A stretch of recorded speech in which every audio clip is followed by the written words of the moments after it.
The following is a conversation with Ishan Misra, research scientist at Facebook AI Research, who works on self-supervised machine learning in the domain of computer vision, or, in other words, making AI systems understand the visual world with minimal help from us humans.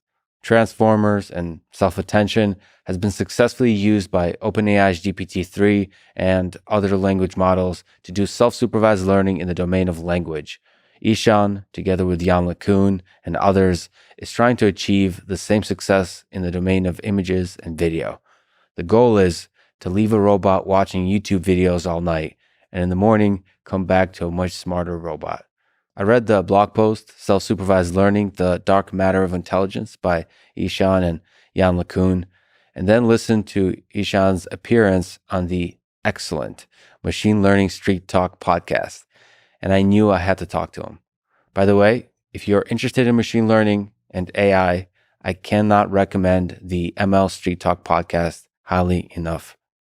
Those guys are great.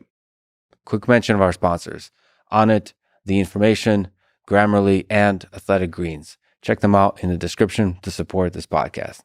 As a side note, let me say that for those of you who may have been listening for quite a while, this podcast used to be called Artificial Intelligence Podcast, because my life passion has always been, will always be, artificial intelligence, both narrowly and broadly defined. My goal with this podcast is still to have many conversations with world-class researchers in AI, math, physics, biology, and all the other sciences. But I also want to talk to historians, musicians, athletes, and of course, occasionally comedians. In fact, I'm trying out doing this podcast 3 times a week now to give me more freedom with guest selection and maybe get a chance to have a bit more fun. Speaking of fun, in this conversation, I challenge the listener to count the number of times the word banana is mentioned. Ishan and I use the word banana as the canonical example at the core of the hard problem of computer vision and, maybe, the hard problem of consciousness. This is the Lex Fridman podcast, and here is my conversation with Ishan Misra. What is self-supervised learning? And maybe even give the bigger basics of what is supervised and semi-supervised learning. And maybe why is self-supervised learning a better term than unsupervised learning? Let's start with supervised learning. So typically for machine learning systems, the way they're trained is you get a bunch of humans. The humans point out particular concepts. So if it's in the case of images, you want the humans to come and tell you what is what is present in the image, draw boxes around them, draw masks of things, pixels, which are of particular categories or not. For NLP, again, there are lots of these particular tasks, say about sentiment analysis, about entailment, and so on. So typically for supervised learning, we get a big corpus of such annotated or labeled data, and then we feed that to a system, and the system is really trying to mimic. So it's taking this input of the data and then trying to mimic the output. So it looks at an image, and the human has tagged that this image contains a banana, and now the system is basically trying to mimic that. So that's its learning signal. And so for supervised learning, we try to gather lots of such data, and we train these machine learning models to imitate the input or output. And the hope is basically by doing so, now on unseen or new kinds of data, this model can automatically learn to predict these concepts. So this is a standard sort of supervised setting. For semi-supervised setting, the idea typically is that you have, of course, all of the supervised data, but you have lots of other data which is unsupervised or which is not labeled. Now, the problem basically with supervised learning and why you actually have all of these alternate sort of learning paradigms is supervised learning just does not scale.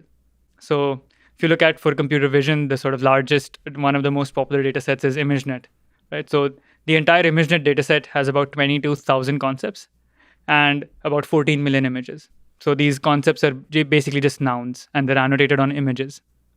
And this entire data set was a mammoth data collection effort. It actually gave rise to a lot of powerful learning algorithms. It's credited with sort of the rise of deep learning as well. But this data set took about 22 human years to collect, to annotate. And it's not even that many concepts, right? It's not even that many images. 14 million is nothing, really. You have about, I think, 400 million images or so, or even more than that, uploaded to most of the popular sort of social media websites today. So now supervised learning just doesn't scale. If I want to now annotate more concepts, if I want to have various types of fine-grained concepts, then it won't really scale. So now you come up to these sort of different learning paradigms, for example, semi-supervised learning. where the idea is, of course, you have this annotated corpus of supervised data, and you have lots of these unlabeled images.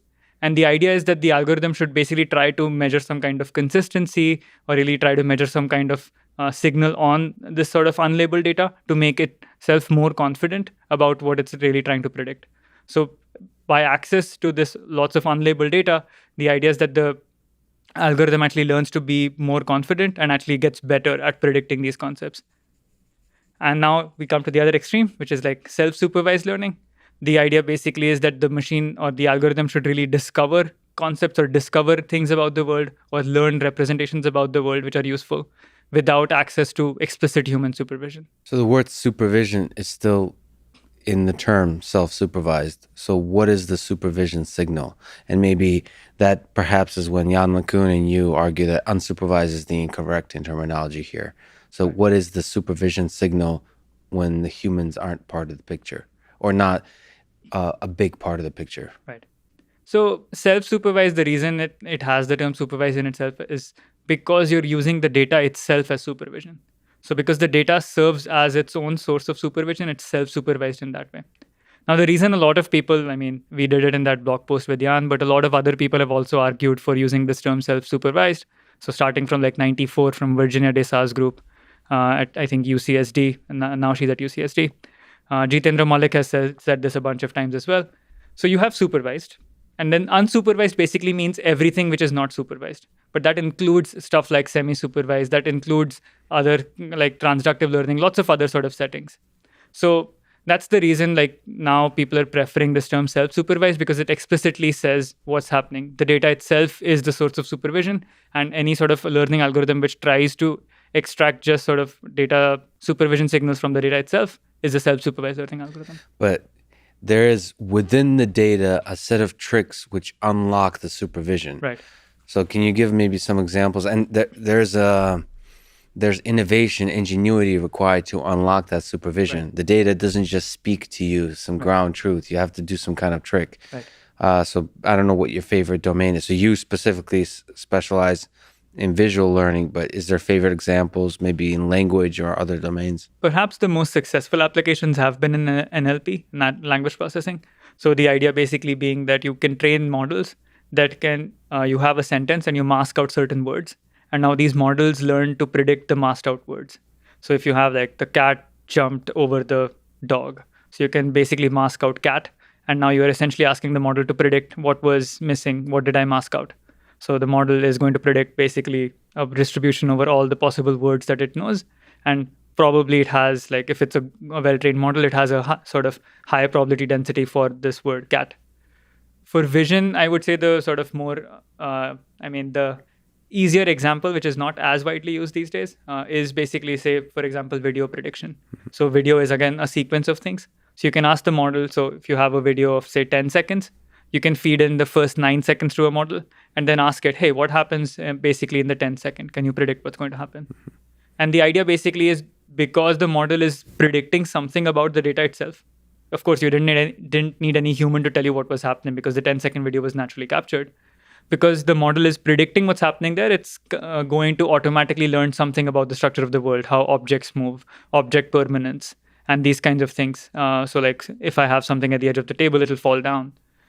Things like these, which you really don't have to sit and annotate. In a supervised learning setting, I would have to sit and annotate. This is a cup. Now I move this cup. This is still a cup. And now I move this cup. It's still a cup. And then it falls down. And this is a fallen down cup. So I won't have to annotate all of these things in a self-supervised setting. Isn't that kind of a brilliant little trick of taking a series of data that is consistent and removing one element in that series and then teaching the algorithm to predict that element? Isn't that, first of all, that's quite brilliant. It seems to be applicable in anything that has the constraint of being a sequence that is consistent with the physical reality. The question is, are there other tricks like this that can generate the self-supervision signal? So sequence is possibly the most widely used one in NLP. For vision, the one that is actually used for like images, which is very popular these days, is basically taking an image and now taking different crops of that image. So you can basically decide to crop, say, the top left corner and you crop, say, the bottom right corner, and asking a network to basically present it with a choice, saying that, okay, now you have this image, you have this image. Are these the same or not? And so the idea basically is that because like in an image, different parts of the image are going to be related. So, for example, if you have a chair and a table, basically these things are going to be close by. Versus if you take, again, if you have like a zoomed in picture of a chair, if you take in different crops, it's going to be different parts of the chair. So the idea basically is that different crops of the image are related. And so the features or the representations that you get from these different crops should also be related. So this is possibly the most like widely used trick these days for self-supervised learning in computer vision. So again, using the consistency that's inherent to physical reality in visual domain, that's, parts of an image are consistent, and then in the language domain or anything that has sequences like language or something that's like a time series, then you can chop up parts in time. Right. It's similar to the story of RNNs and CNNs, of RNNs and ConvNets. You and Jan LeCun wrote the blog post in March 2021 titled Self-Supervised Learning, the Dark Matter of Intelligence. Can you summarize this blog post and maybe explain the main idea or set of ideas? The blog post was mainly about sort of just telling, this is really a accepted fact, I would say, for a lot of people now, that self-supervised learning is something that is going to play an important role for machine learning algorithms that come in the future and even now. Let me just comment that we don't yet have a good understanding what dark matter is. That's true. So the idea so maybe basically the metaphor doesn't exactly transfer, but maybe it's actually perfectly transfers that we don't know. We have an inkling that it'll be a big part of whatever solving intelligence looks like. Right. So I think self-supervised learning, the way it's done right now, is, I would say, like the first step towards what it probably should end up like learning, or what it should enable us to do. Yeah. So the idea for that particular piece was self-supervised learning is going to be a very powerful way to learn common sense about the world, or like stuff that is really hard to label. For example, like, is this piece over here heavier than the cup? Now, for all these kinds of things, you'll have to sit and label these things. So supervised learning is clearly not going to scale. So what is the thing that's actually going to scale? It's probably going to be an agent that can either actually interact with it, so lift it up, or observe me doing it. So if I'm basically lifting these things up, it can probably reason about, hey, this is taking him more time to lift up, or the velocity is different, whereas the velocity for this is different, probably this one is heavier. So essentially, by observations of the data, you should be able to infer a lot of things about the world without someone explicitly telling you, this is heavy, this is not. This is something that can pour, this is something that cannot pour, this is somewhere that you can sit, this is not somewhere that you can sit. But you just mentioned ability to interact with the world. There's so many questions that are that are still open, which is, how do you select a set of data over which the self-supervised learning process works? How much interactivity, like in the active learning or the machine teaching context, is there?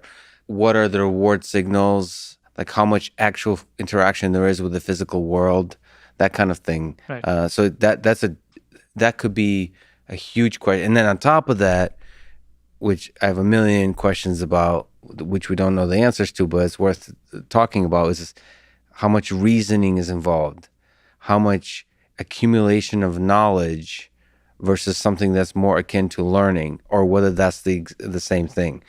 But so we're like, it is truly dark matter. We don't know how exactly to do it. Yeah. But we are, a lot of us are actually convinced that it's going to be a sort of major thing in machine learning. So let me reframe it then, that human supervision cannot be at large scale the source of the solution to intelligence. Right. So the machines have to discover the supervision in the natural signal of the world. Right. The other thing is also that humans are not particularly good labelers. They're not very consistent. For example, like, what's the difference between a dining table and a table? Is it just the fact that one, like if you just look at a particular table, what makes us say one is dining table and the other is not? Humans are not particularly consistent. They're not like very good sources of supervision for a lot of these kind of edge cases. So it may be also the fact that if we want an algorithm or want a machine to solve a particular task for us, we can maybe just specify the end goal.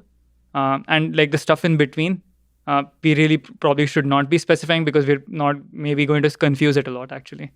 Well, humans can't even answer the meaning of life, so I'm not sure if we're good supervisors of the end goal either. So let me ask you about categories. humans are not very good at telling the difference between what is and isn't a table, like Right. you mentioned. Do you think it's possible? Let me ask you like a pretend you're Plato. Um, is it possible to create a pretty good taxonomy of objects in the world? It seems like a lot of approaches in machine learning kind of assume a hopeful vision that it's possible to construct a perfect taxonomy, or it exists perhaps out of our reach, but we can always get closer and closer to it. Or is that a hopeless pursuit? I think it's hopeless in some way. So the thing is, for any particular categorization that you create, if you have a discrete sort of categorization, I can always take the nearest two concepts, or I can take a third concept and I can blend it in and I can create a new category.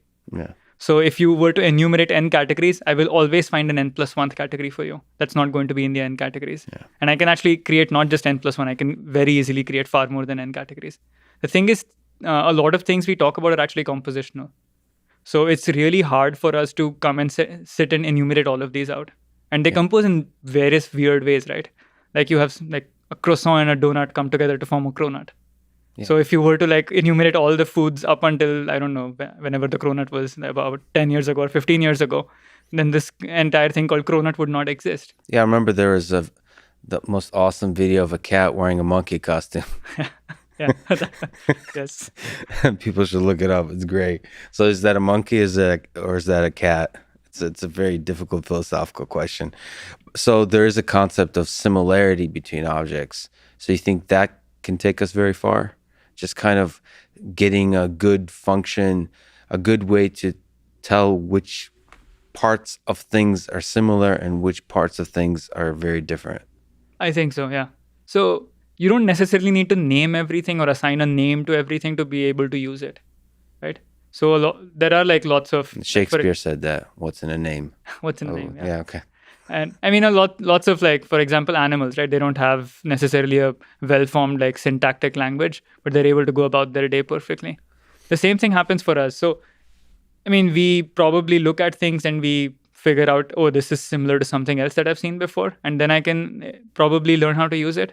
So, I haven't seen all the possible doorknobs in the world, Yes. but if you show me, like, I was able to get into this particular place fairly easily. I've never seen that particular doorknob. So I, of course, relate it to all the doorknobs that I've seen, and I know exactly how it's going to open. I have a pretty good idea of how it's going to open. And I think this kind of translation between experiences only happens because of similarity. Because I'm able to relate it to a doorknob. If I related it to a hairdryer, I would probably be stuck still outside, not able to get in. Again, a bit of a philosophical question, but can similarity take us all the way to understanding a thing? Can having a good function that compares objects get us to understand something profound about singular objects? I think I'll ask you a question back. What does it mean to understand objects? Well, let me tell you what that's similar to. No. So there's an idea of sort of reasoning by analogy kind of thing. I think understanding is the process of placing that thing in some kind of network of knowledge that you have, that it perhaps is fundamentally related to other concepts. So it's not like understanding is fundamentally related by like composition of other concepts and maybe in relation to other concepts. And maybe like deeper and deeper understanding is maybe just adding more edges to that graph somehow. So maybe it is a composition of similarities. I mean, ultimately, it is. I suppose it is a kind of embedding in that wisdom space. Yeah. Okay, wisdom space is good. I do think, right? So similarity does get you very, very far. Is it the answer to everything? I mean, I don't even know what everything is, but it's going to take us really far. And I think the thing is, things are similar in very different contexts, right? So an elephant is similar to, I don't know, another sort of wild animal. Let's just pick, I don't know, lion. In a different way because they're both four-legged creatures. They're also land animals. But of course, they're very different in a lot of different ways. So elephants are like herbivores, lions are not. So similarity and particularly dissimilarity also actually helps us understand a lot about things. And so that's actually why I think discrete categorization is very hard. Just like forming this particular category of elephant and a particular category of lion, maybe it's good for like just like taxonomy, biological taxonomies. But when it comes to like other things which are not as maybe, for example, like grilled cheese, right? I have a grilled cheese, I dip it in tomato and I keep it outside. Now, is that still a grilled cheese or is that something else? Right. So categorization is still very useful for solving problems. But is your intuition then sort of the self-supervised should be to borrow Jan LeCun's terminology, should be the cake, and then categorization, the classification, maybe the supervised like layer should be just like the thing on top, the cherry or the icing or whatever. Yeah. So if you make it the cake, it gets in the way of learning. If you make it the cake, then we won't be able to sit and annotate everything. That's as simple as it is. Like that's my very practical view on it. It's just, in my PhD, I sat down and annotated like a bunch of cars for one of my projects. And very quickly, I was just like, it was in a video and I was basically drawing boxes around all these cars. And I think I spent about a week doing all of that and I barely got anything done. And basically, this was, I think, my first year of my PhD or like second year of my master's. And then by the end of it, I'm like, okay, this is just hopeless. I can keep doing it. And when I'd done that, someone came up to me and they basically told me, oh, this is a pickup truck. This is not a car. And that's when I'm like, aha, this actually makes sense because a pickup truck is not really like, what was I annotating? Was I annotating anything that is mobile? Or was I annotating particular sedans or was I annotating SUVs? What was I doing? By the way, the annotation was bounding boxes? Bounding boxes, yeah. There's so many deep, profound questions here that you're almost cheating your way out of by doing self-supervised learning, by the way, which is like what makes for an object. Mm-hmm. As opposed to solve intelligence, maybe you don't ever need to answer that question. I mean, this is the question that anyone that's ever done annotation, because it's so painful, gets to ask, like, why am I doing a drawing very careful line around this object? Yeah. Like what is the value? I remember when I first saw semantic segmentation, where you have like instant segmentation, where you have a very exact line around the object in a 2D plane of a fundamentally 3D object projected on a 2D plane. So you're drawing a line around a car that might be occluded, there might be another thing in front of it, right, but you're still drawing the line of the part of the car that you see. How is that the car? Why is that the car? Like I had like an existential crisis every time. like how is that going to help us understand solve computer vision? I'm not sure I have a good answer to what's better. And I'm not sure I share the confidence that you have that self-supervised learning can take us far. I think I'm more and more convinced that it's a very important component, but I still feel like we need to understand what makes like this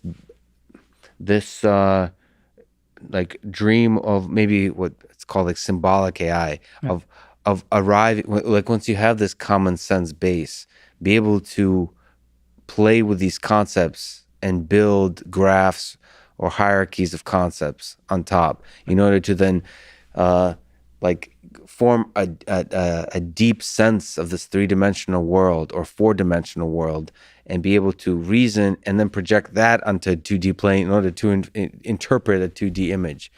Can I ask you just an out there question? I remember, I think Andrej Karpathy had a blog post about computer vision, like being really hard. Mm-hmm. I forgot what the title was, but it was many, many years ago. And they had, I think, President Obama stepping on a scale, and there was humor, and there was a bunch of people laughing and whatever. And there's a lot of interesting things about that image. And I think Andre highlighted a bunch of things about the image that us humans are able to immediately understand, like the idea, I think, of gravity, and that you have the concept of a weight. You immediately project, because of our knowledge of pose and how human bodies are constructed, you understand how the forces are being applied with the human body. The really interesting other thing that you're able to understand, there's multiple people looking at each other in the image. You're able to have a mental model of what the people are thinking about. You're able to infer like, oh, this person is laughing at how humorous the situation is. And this person is confused about what the situation is because they're looking this way. We're able to infer all of that. So that's human vision. How difficult is computer vision, like in order to achieve that level of understanding? And maybe how big of a part does self-supervised learning play in that, do you think? And do you still, back, that was like over a decade ago, I think Andre and I think a lot of people agreed computer vision is really hard. Yeah. Do you still think computer vision is really hard? I think it is, yes. And getting to that kind of understanding, it's really out there. So if you ask me to solve just that particular problem, I can do it the supervised learning route. I can always construct a data set and basically predict, is there humor in this or not? And of course I can do it. Actually, that's a good question. Do you think you can, okay. Do you think you can do human supervised annotation of humor? To some extent, yes. I'm sure it'll work. It won't be as bad as like randomly guessing. I'm sure it can still predict whether it's humorous or not in some way. Yeah, maybe like Reddit upvotes is the signal. I don't know. Right. Okay. It won't do a great job, but it'll do something. It may actually be like, it may find certain things which are not humorous as well, which is going to be bad for us. But it won't be random. Yeah, kind of like my sense of humor. Okay, so fine. So you can, that particular problem, yes, but the general problem you're saying is hard. The general problem is hard. And self-supervised learning is not the answer to everything. Of course, it's not. I think if you have machines that are going to communicate with humans at the end of it, you want to understand what the algorithm is doing, right? You want it to be able to like produce an output that you can decipher, that you can understand, or it's actually useful for something else, which again is a human. So at some point in this sort of entire loop, a human steps in. Mm-hmm. And now this human needs to understand what's going on. And at that point, this entire notion of language or semantics really comes in. If the machine just spits out something, and if we can't understand it, then it's not really that useful for us. So self-supervised learning is probably going to be useful for a lot of the things before that part, before the machine really needs to communicate a particular kind of output with a human. Because, otherwise, how is it going to do that without language? Or some kind of communication. But you're saying that it's possible to build a big base of understanding or whatever, of what's a better... Concepts, yeah. Like common sense concepts. Right. Supervised learning in the context of computer vision is something you focused on, but that's a really hard domain, and it's kind of the cutting edge of what we're, as a community, working on today. Can we take a little bit of a step back and look at language? Can you summarize the history of success of self-supervised learning in natural language processing, language modeling? What are transformers? What is the masking, the sentence completion that you mentioned before? How does it lead us to understand anything? Semantic meaning of words, syntactic role of words and sentences. So I'm, of course, not the expert in NLP. I kind of follow it a little bit from the sides. So the main sort of reason why all of this masking stuff works is, I think it's called the distributional hypothesis in NLP. The idea basically being that words that occur in the same context should have similar meaning. So if you have the blank jumped over the blank, it basically, whatever is like in the first blank is basically an object that can actually jump, is going to be something that can jump. So a cat or a dog or I don't know, sheep, something, all of these things can basically be in that particular context. And now, so essentially the idea is that if you have words that are in the same context and you predict them, you're going to learn lots of useful things about how words are related, because you're predicting by looking at their context what the word is going to be. So in this particular case, the blank jumped over the fence. So now if it's a sheep, the sheep jumped over the fence, the dog jumped over the fence. So essentially the algorithm or the representation basically puts together these two concepts together. So it says, okay, dogs are going to be kind of related to sheep because both of them occur in the same context. Of course, now you can decide, depending on your particular application downstream, you can say that dogs are absolutely not related to sheep because, well, I really care about, dog food, for example. I'm a dog food person and I really want to give this dog food to this particular animal. So depending on what your downstream application is, of course, this notion of similarity or this notion or this common sense that you've learned may not be applicable. But the point is basically that this just predicting what the blanks are is going to take you really, really far. So there's a nice feature of language that the number of words in a particular language is very large, but is finite, and it's actually not that large in the grand scheme of things. I still gotta, because we take it for granted. So first of all, when you say masking, you're talking about this very process of the blank, of removing words from a sentence and then having the knowledge of what word went there in the initial data set. That's the ground truth that you're training on, and then you're asking the neural network to predict what goes there. That's like a little trick. Yeah. It's a really powerful trick. Yeah. The question is how far that takes us. And the other question is there other tricks? Because to me, it's very possible there's other very fascinating tricks. I'll give you an example. In autonomous driving, there's a bunch of tricks Right. that give you the self-supervised signal back. For example, I mean, very similar to sentences, but not really, which is you have signals from humans driving the car, because a lot of us drive cars to places. And so you can ask the neural network to predict what's going to happen in the next 2 seconds for a safe navigation through the environment. And the signal comes from the fact that you also have knowledge of what happened in the next 2 seconds because you have video of the data. Right. The question in autonomous driving, as it is in language, can we learn how to drive autonomously based on that kind of self-supervision? Probably the answer is no. The question is, how good can we get? Right. And the same with language. How good can we get? And are there other tricks? Like, we get sometimes super excited by this trick that works really well. But I wonder, it's almost like mining for gold. I wonder how many signals there are in the data that could be leveraged, Right. that are like there. Is that, I just wanted to kind of linger on that because sometimes it's easy to think that maybe this masking process is self-supervised learning. Right. No, it's only one One. method. So there could be many, many other methods, many tricky methods, maybe interesting ways to leverage human computation in very interesting ways that might actually border on semi-supervised learning, something like that. Obviously, the internet is generated by humans at the end of the day. So all that to say is, so what's your sense in this particular context of language? How far can that masking process take us? So it has stood the test of time, right? I mean, so word-to-vec, the initial sort of NLP technique that was using this, to now, for example, like all the BERT and all these big models that we get, BERT and Roberta, for example, all of them are still sort of based on the same principle of masking. It's taken us really far. I mean, you can actually do things like, oh, these two sentences are similar or not, whether this particular sentence follows this other sentence in terms of logic, so entailment. You can do a lot of these things with this masking trick. Yeah. So I'm not sure if I can predict how far it can take us, because like when it first came out, when like word2vec was out, I don't think a lot of us would have imagined that this would actually help us do some kind of like entailment problems and really that well. And so just the fact that by just scaling up the amount of data that we're training on and like using better and more powerful neural network architectures has taken us from that to this is just showing you how maybe poor predictors we are, like as humans, how poor we are at predicting how successful a particular technique is going to be. So I think I can say something now, but like 10 years from now, I'll look completely stupid basically predicting this.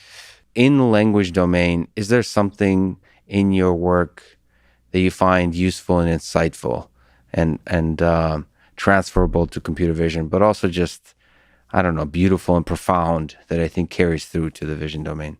I mean, the idea of masking has been very powerful. It has been used in vision as well for predicting, like you say, the next sort of, if you have n sort of frames, then you predict what's going to happen in the next frame. So that's been very powerful. In terms of modeling, like in terms of architecture, I think you would have asked about transformers Yes. a while back. That has really become, like it has become super exciting for computer vision now. Like in the past, I would say year and a half, it's become really powerful. What's a transformer? Right. I mean, the core part of a transformer is something called the self-attention model. So it came out of Google. And the idea basically is that if you have n elements, what you're creating is a way for all of these n elements to talk to each other. So the idea basically is that you are paying attention. Each element is paying attention to each of the other element. And basically by doing this, it's really trying to figure out, you're basically getting a much better view of the data. So for example, if you have a sentence of like 4 words, the point is if you get a representation or a feature for this entire sentence, it's constructed in a way such that each word has paid attention to everything else. Now, the reason it's like different from, say, what you would do in a convnet is basically that in a convnet, you would only pay attention to a local window. So each word would only pay attention to its next neighbor or like one neighbor after that. And the same thing goes for images. In images, you would basically pay attention to pixels in a 3x3 or a 7x7 neighborhood. And that's it.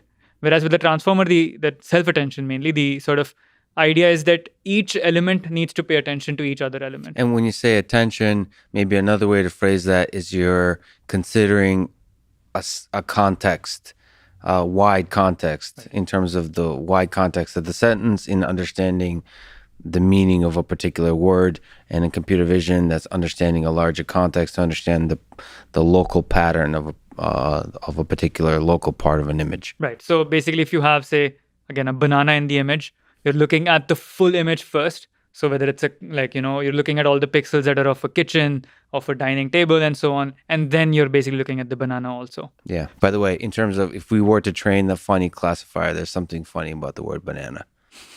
Just wanted to anticipate that. I am wearing a banana shirt, so yeah. Is there bananas on it? Oh. Okay, so masking has worked for the vision context as well. And so this transformer idea has worked as well. So basically looking at all the elements to understand a particular element has been really powerful in vision. The reason is like a lot of things when you're looking at them in isolation. So if you look at just a blob of pixels, so Antonio Torralba at MIT used to have this like really famous image, which I looked at when I was a PhD student, where he would basically have a blob of pixels and he would ask you, hey, what is this? And it looked basically like a shoe, or like it could look like a TV remote. It could look like anything. And it turns out it was a beer bottle. Or I'm not sure. It was one of these three things, but basically he showed you the full picture and then it was very obvious what it was. But the point is, just by looking at that particular local window, you couldn't figure out. Yeah. Because of resolution, because of other things, it's just not easy always to just figure out by looking at just the neighborhood of pixels, what these pixels are. Yeah. And the same thing happens for language as well. For the parameters that have to learn something about the data, you need to give it the capacity to learn the essential things. Like if it's not actually able to receive the signal at all, then it's not going to be able to learn that signal. And in order to understand images, to understand language, you have to be able to see words in their full context. Okay, what is harder to solve, vision or language? Visual intelligence or linguistic intelligence? So I'm going to say computer vision is harder. My reason for this is basically that language, of course, has a big structure to it because we developed it. Whereas vision is something that is common in a lot of animals. Everyone is able to get by. A lot of these animals on Earth are actually able to get by without language. Mm-hmm. And a lot of these animals we also deem to be intelligent. So clearly intelligence does have like a visual component to it. And yes, of course, in the case of humans, it of course also has a linguistic component. But it means that there is something far more fundamental about vision than there is about language. And I'm sorry to anyone who disagrees, but yes, this is what I feel. So that's being a little bit reflected in the challenges that have to do with the progress of self-supervised learning, would you say? Or is that just the peculiar accidents of the progress of the AI community that we focused on language, or we discovered self-attention and transformers in the context of language first? So like the self-supervised learning success was actually for vision has not much to do with the transformers part, I would say. It's actually been independent a little bit. I think it's just that the signal was a little bit different for vision than there was for like NLP, and probably NLP, folks discovered it before. So for vision, the main success has basically been this like crops so far, like taking different crops of images. Whereas for NLP, it was this masking thing. But also the level of success is still much higher for language. Yes, it has. So that has a lot to do with, I mean, I can get into a lot of details. For this particular question, let's go for it. Okay. So the first thing is language is very structured. So you are going to produce a distribution over a finite vocabulary. Mm-hmm. English has a finite number of words. It's actually not that large. And you need to produce basically, when you're doing this masking thing, all you need to do is basically tell me which one of these like 50,000 words it is. Yeah. That's it. Now for vision, let's imagine doing the same thing. Okay, we're basically going to blank out a particular part of the image and we ask the network or this neural network to predict what is present in this missing patch. It's combinatorially large, right? You have 256 pixel values. If you're even producing basically a 7x7 or a 14x14 like window of pixels, at each of these 169 or each of these 49 locations, you have 256 values to predict. Yeah. And so it's really, really large. And very quickly, the kind of like prediction problems that we're setting up are going to be extremely like intractable for us. And so the thing is for NLP, it has been really successful because we are very good at predicting, like doing this like distribution over a finite set. And the problem is when this set becomes really large, we're going to become really, really bad at making these predictions and at solving basically this particular set of problems. Mm-hmm. So if you were to do it exactly in this same way as NLP for vision, there is very limited success. The way stuff is working right now is actually not by predicting these masks. It's basically by saying that you take these two like crops from the image, you get a feature representation from it, and just saying that these two features, so they're like vectors, just saying that the distance between these vectors should be small. And so it's a very different way of learning from the visual signal than there is from NLP. Okay, the other reason is the distributional hypothesis that we talked about for NLP, right? So a word given its context, basically the context actually supplies a lot of meaning to the word. Now, because there are just finite number of words and there is a finite way in like which we compose them, of course, the same thing holds for pixels, but in language, there's a lot of structure, right? So I always say, whatever, the dash jumped over the fence, for example. There are lots of these sentences that you'll get. And from this, you can actually look at this particular sentence might occur in a lot of different contexts as well. This exact same sentence might occur in a different context. So the sheep jumped over the fence, the cat jumped over the fence, the dog jumped over the fence. So you immediately get a lot of these words, which are, because this particular token itself has so much meaning, you get a lot of these tokens or these words which are actually going to have sort of this related meaning across, given this context. Whereas for vision, it's much harder. Because just by like pure like the way we capture images, lighting can be different. There might be like different noise in the sensor. So the thing is, you're capturing a physical phenomenon, and then you're basically going through a very complicated pipeline of like image processing, and then you're translating that into some kind of like digital signal. Whereas with language, you write it down and you transfer it to a digital signal, almost like it's a lossless like transfer. And each of these tokens are very, very well defined. There could be a little bit of an argument there, because language, as written down, is a projection of thought. This is one of the open questions, is if you perfectly can solve language, are you getting close to being able to solve, easily with flying colors past the Turing test kind of thing? Right. So it's similar, but different than computer vision problem is in the 2D plane is a projection of a three-dimensional world. So perhaps there are similar problems there. Maybe this is I think what I'm saying is NLP is not easy. Of course, don't get me wrong. Like abstract thought expressed in knowledge, or knowledge basically expressed in language, is really hard to understand, right? I mean, we've been communicating with language for so long, and it is of course a very complicated concept. The thing is, at least getting like somewhat reasonable, like being able to solve some kind of reasonable tasks with language, I would say slightly easier than it is with computer vision. Yeah, I would say, yeah. So that's well put. I would say getting impressive performance on language is easier. I feel like for both language and computer vision, there's going to be this wall of this hump you have to overcome to achieve superhuman level performance or human level performance. And I feel like for language, that wall is farther away. So you can get pretty nice, you can do a lot of tricks. You can show really impressive performance. You can even fool people that you're tweeting or your blog post writing or your question answering has intelligence behind it. But to truly demonstrate understanding of dialogue, of continuous long-form dialogue, that would require perhaps big breakthroughs. In the same way in computer vision, I think the big breakthroughs need to happen earlier to achieve impressive performance. Right. This might be a good place to, you already mentioned it, but what is contrastive learning and what are energy-based models? Contrastive learning is sort of a paradigm of learning where the idea is that you are learning this embedding space, or so you're learning this sort of vector space of all your concepts. And the way you learn that is basically by contrasting. So the idea is that you have a sample, you have another sample that's related to it. So that's called the positive. And you have another sample that's not related to it. So that's negative. So for example, let's just take an NLP or in a simple example in computer vision. So you have an image of a cat, you have an image of a dog. And for whatever application that you're doing, say you're trying to figure out what pets are, you're saying that these two images are related. So image of a cat and dog are related. But now you have another third image of a banana because you don't like that word. So now you basically have this banana. Thank you for speaking to the crowd. And so you take both of these images and you take the image from the cat, the image from the dog, you get a feature from both of them. Mm-hmm. And now what you're training the network to do is basically pull both of these features together while pushing them away from the feature of a banana.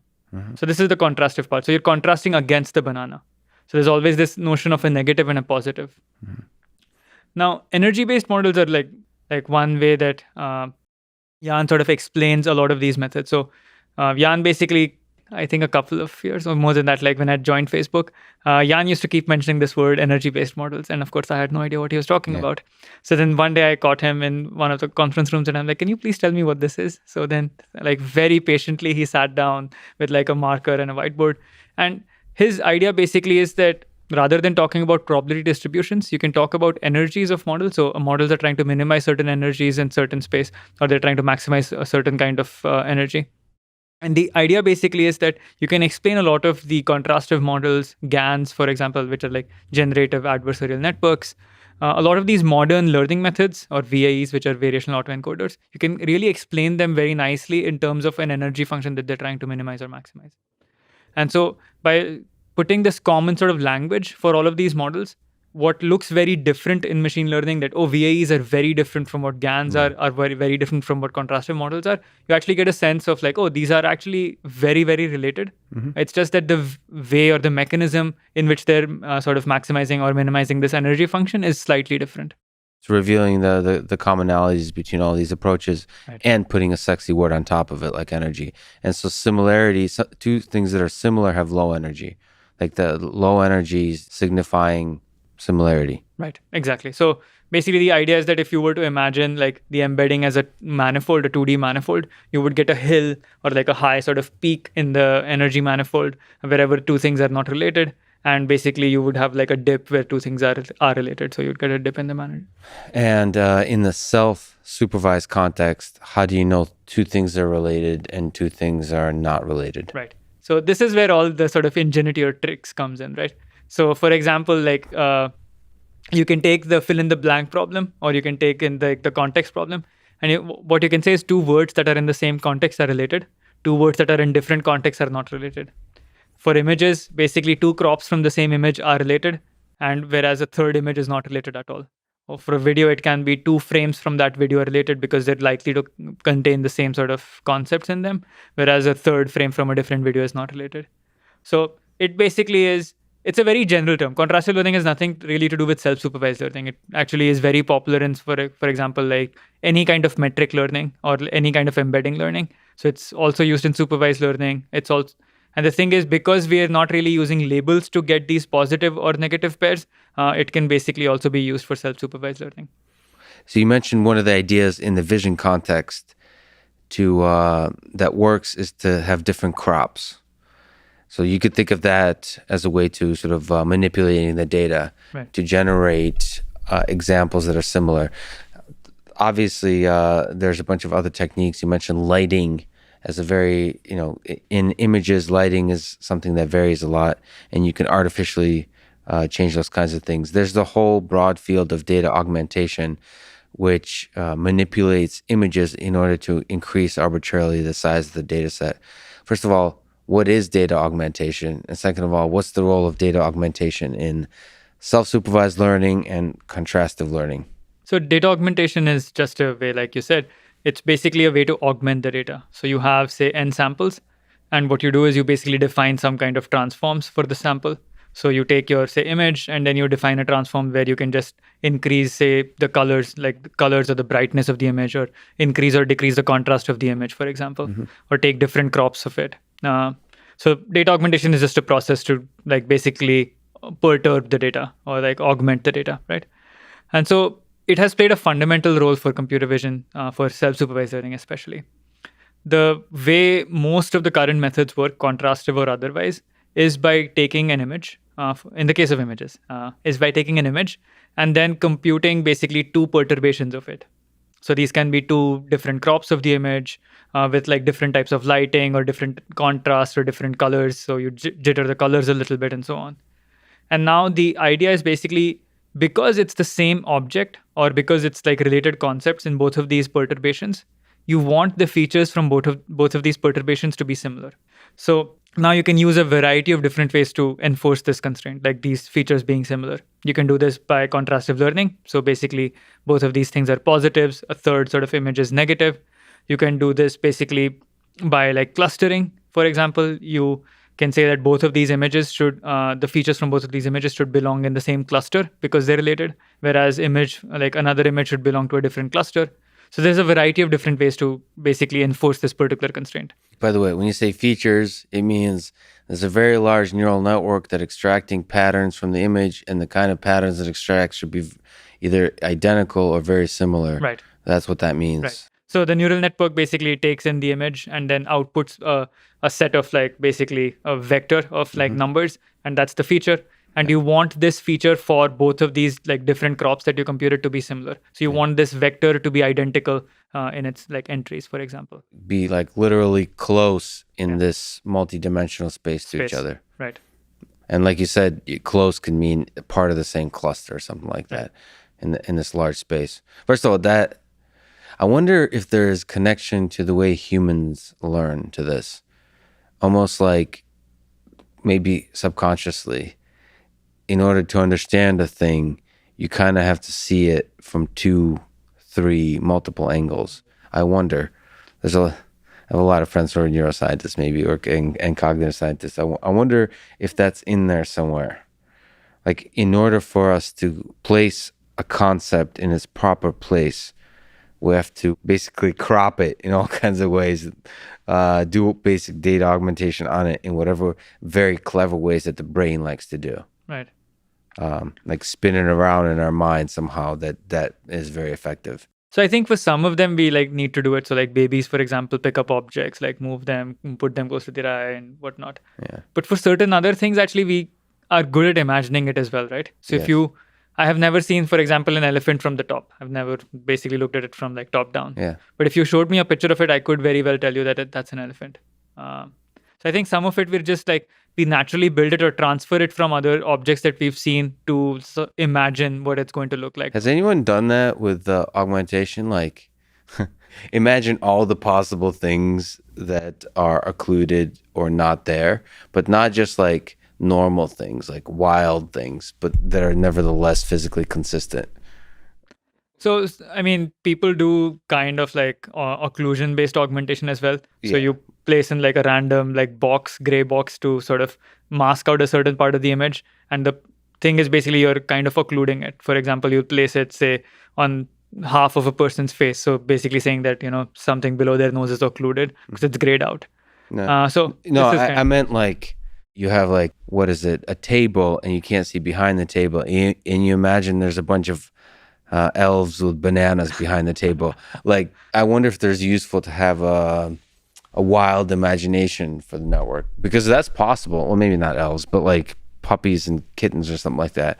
Just have a wild imagination and like constantly be generating that wild imagination. Because in terms of data augmentation that's currently applied, it's super ultra very boring. It's very basic data augmentation. I wonder if there's a benefit to being wildly imaginable while trying to be consistent with physical reality. I think it's a kind of a chicken and egg problem, right? Because to have like amazing data augmentation, you need to understand what the scene is. Right. And what we're trying to do data augmentation to learn what a scene is anyway. So it's basically it just keeps going on. Before you understand it, just put elves with bananas until you know it's not to be true. Just like children have a wild imagination until the adults ruin it all. Okay, so what are the different kinds of data augmentation that you've seen to be effective in visual intelligence? For like vision, it's a lot of these image filtering operations. So like blurring the image, all the kind of Instagram filters that you can think of. So like arbitrarily like make the reds super red, make the greens super greens, like saturate the image. Rotation, cropping. Cropping, exactly. All of these kind of things. Like you said, lighting is a really interesting one to me. Like that feels like really complicated to do. So I mean, the augmentations that we work on aren't like that involved. They're not going to be like physically realistic versions of lighting. Yeah. It's not that you're assuming that there's a light source up and then you're moving it to the right and then what does the thing look like? Yeah. It's really more about like brightness of the image, overall brightness of the image, or overall contrast of the image, and so on. But this is a really important point to me. I always thought that data augmentation holds an important key to big improvements in machine learning. And it seems that it is an important aspect of self-supervised learning. So I wonder if there's big improvements to be achieved on much more intelligent kinds of data augmentation. For example, currently, maybe you can correct me if I'm wrong, data augmentation is not parametrized. Yeah. You're not learning. You're not learning. To me, it seems like data augmentation potentially should involve more learning than the learning process itself. Right. You're almost like thinking of like generative kind of, it's the elves with bananas. It's like very active imagination of messing with the world and teaching that mechanism for messing with the world to be realistic. Right. Because that feels like, it's imagination. It's just as you said, it feels like us humans are able to, maybe sometimes subconsciously, imagine before we see the thing, imagine what we're expecting to see. Like maybe several options. And especially, we probably forgot, but when we were younger, probably the possibilities were wilder and more numerous. And then as we get older, we become to understand the world, and the possibilities of what we might see becomes less and less and less. So I wonder if you think there's a lot of breakthroughs yet to be had in data augmentation. And maybe also, can you just comment on the stuff we have? Is that a big part of self-supervised learning?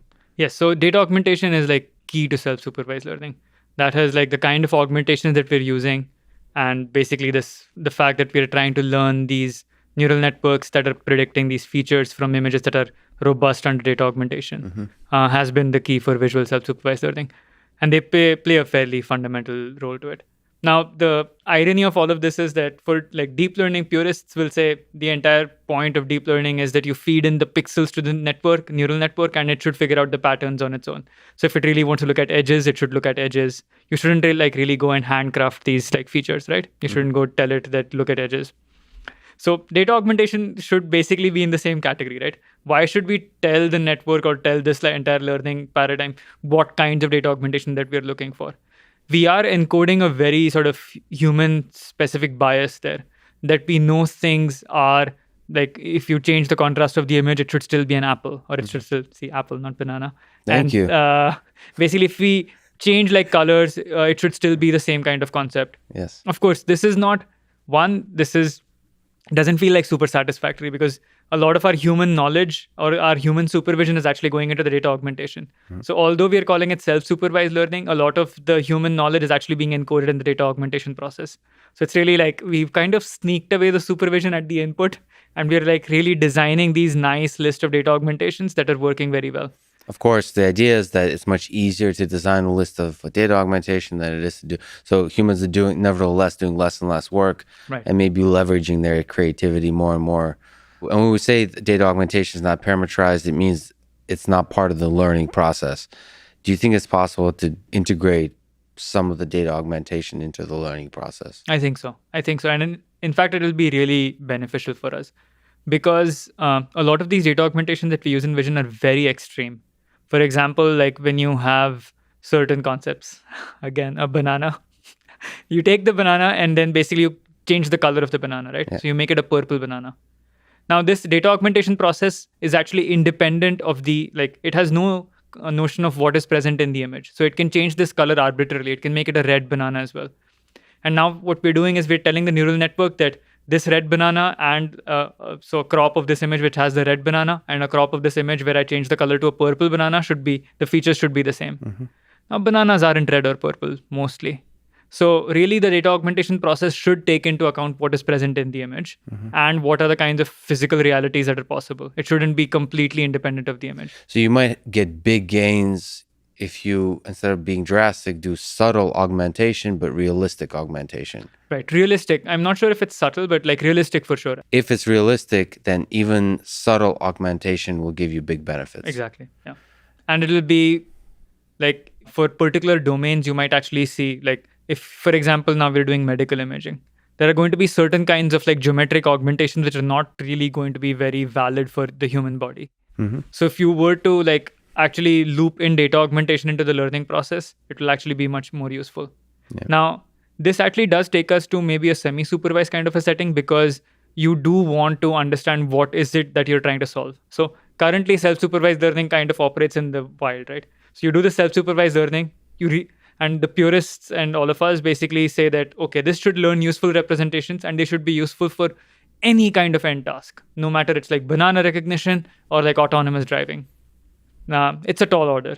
Maybe the first baby step for us should be that, okay, if you're trying to loop in this data augmentation into the learning process, then we at least need to have some sense of what we're trying to do. Are we trying to distinguish between different types of bananas? Or are we trying to distinguish between banana and apple? Or are we trying to do all of these things at once? And so some notion of like what happens at the end might actually help us do much better at this side. Let me ask you a ridiculous question. If I were to give you like a black box, like a choice to have an arbitrary large data set of real natural data versus really good data augmentation algorithms, which would you like to train in a self-supervised way on? So natural data from the internet, arbitrarily large, so unlimited data, or it's like more controlled, good data augmentation on a finite data set.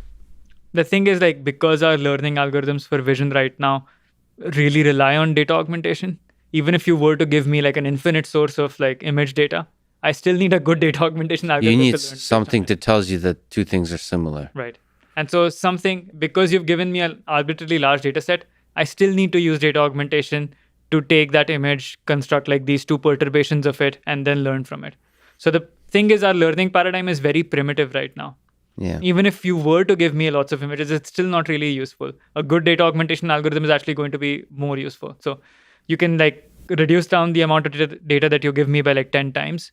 But if you were to give me a good data augmentation algorithm, that will probably do better than giving me like 10 times the size of that data, but me having to rely on like a very primitive data augmentation algorithm. Like through tagging and all those kinds of things, is there a way to discover things that are semantically similar on the internet? Obviously there is, but they might be extremely noisy. Right. And the difference might be farther away than you would be comfortable with. So, I mean, yes, tagging will help you a lot. It'll actually go a very long way in figuring out what images are related or not. But then the purists would argue that when you're using human tags, because these tags are like supervision, is it really self-supervised learning now? Because you're using human tags to figure out which images are like similar. Hashtag no filter means a lot of things. Yes. I mean, there are certain tags which are going to be applicable pretty much to anything. Yes. So they're pretty useless for learning. Yeah. But I mean, certain tags are actually like the Eiffel Tower, for example, or the Taj Mahal, for example. These tags are like very indicative of what's going on. And they are human supervision. Yeah. Well, this is one of the tasks of discovering from human-generated data strong signals that could be leveraged for self-supervision. Like humans are doing so much work already. Like many years ago, there was something that was called, I guess, human computation back in the day. Humans are doing so much work.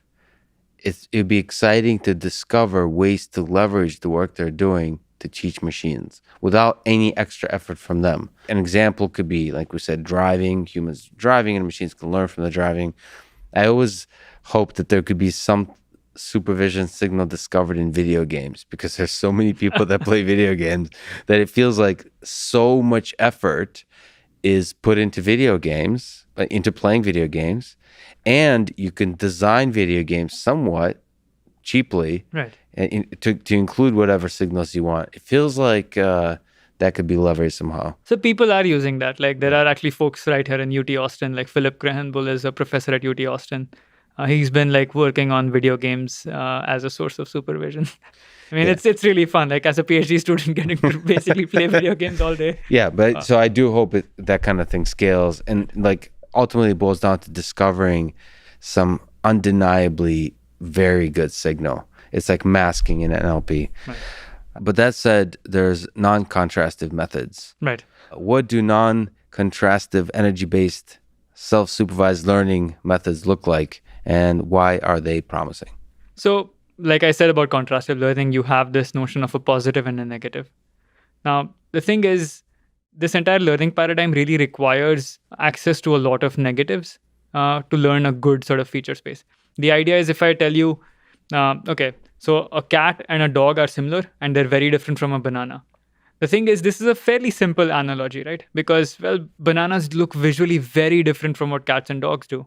So very quickly, if this is the only source of supervision that I'm giving you, your learning is not going to be like, after a point, then neural network is really not going to learn a lot. Because the negative that you're getting is going to be so random. So it can be, oh, a cat and a dog are very similar, but they're very different from a Volkswagen Beetle. Now, like this car looks very different from these animals again. So the thing is, in contrastive learning, the quality of the negative sample really matters a lot. And so what has happened is basically that typically these methods that are contrastive really require access to lots of negatives, which becomes harder and harder to sort of scale when designing a learning algorithm. So that's been one of the reasons why non-contrastive methods have become like popular and why people think that they're going to be more useful. So a non-contrastive method, for example, like clustering is one non-contrastive method. The idea basically being that you have two of these samples. So the cat and dog, or two crops of this image, they belong to the same cluster. And so essentially you're basically doing clustering online when you're learning this network, and which is very different from having access to a lot of negatives explicitly. Mm-hmm. The other way which has become really popular is something called self-distillation. So the idea basically is that you have a teacher network and a student network. And the teacher network produces a feature. So it takes in the image, and it basically the neural network figures out the patterns, gets the feature out. And there's another neural network, which is the student neural network, and that also produces a feature. And now all you're doing is basically saying that the features produced by the teacher network and the student network should be very similar. That's it. There is no notion of a negative anymore. Mm-hmm. And that's it. So it's all about similarity maximization between these two features. And so all I need to now do is figure out how to have these two sorts of parallel networks, a student network and a teacher network. And basically researchers have figured out very cheap methods to do this. So you can actually have for free really two types of neural networks. They're kind of related, but they're different enough that you can actually basically have a learning problem set up. So you can ensure that they always remain different enough so that the thing doesn't collapse into something boring. Exactly. So the main sort of enemy of self-supervised learning, any kind of similarity maximization technique, is collapse. Right? So collapse means that you learn the same feature representation for all the images in the world, which is completely useless. Everything is a banana. Everything is a banana, everything is a cat, everything is a car. Yeah. And so all we need to do is basically come up with ways to prevent collapse. Contrastive learning is one way of doing it. And then, for example, like clustering or self-distillation are other ways of doing it.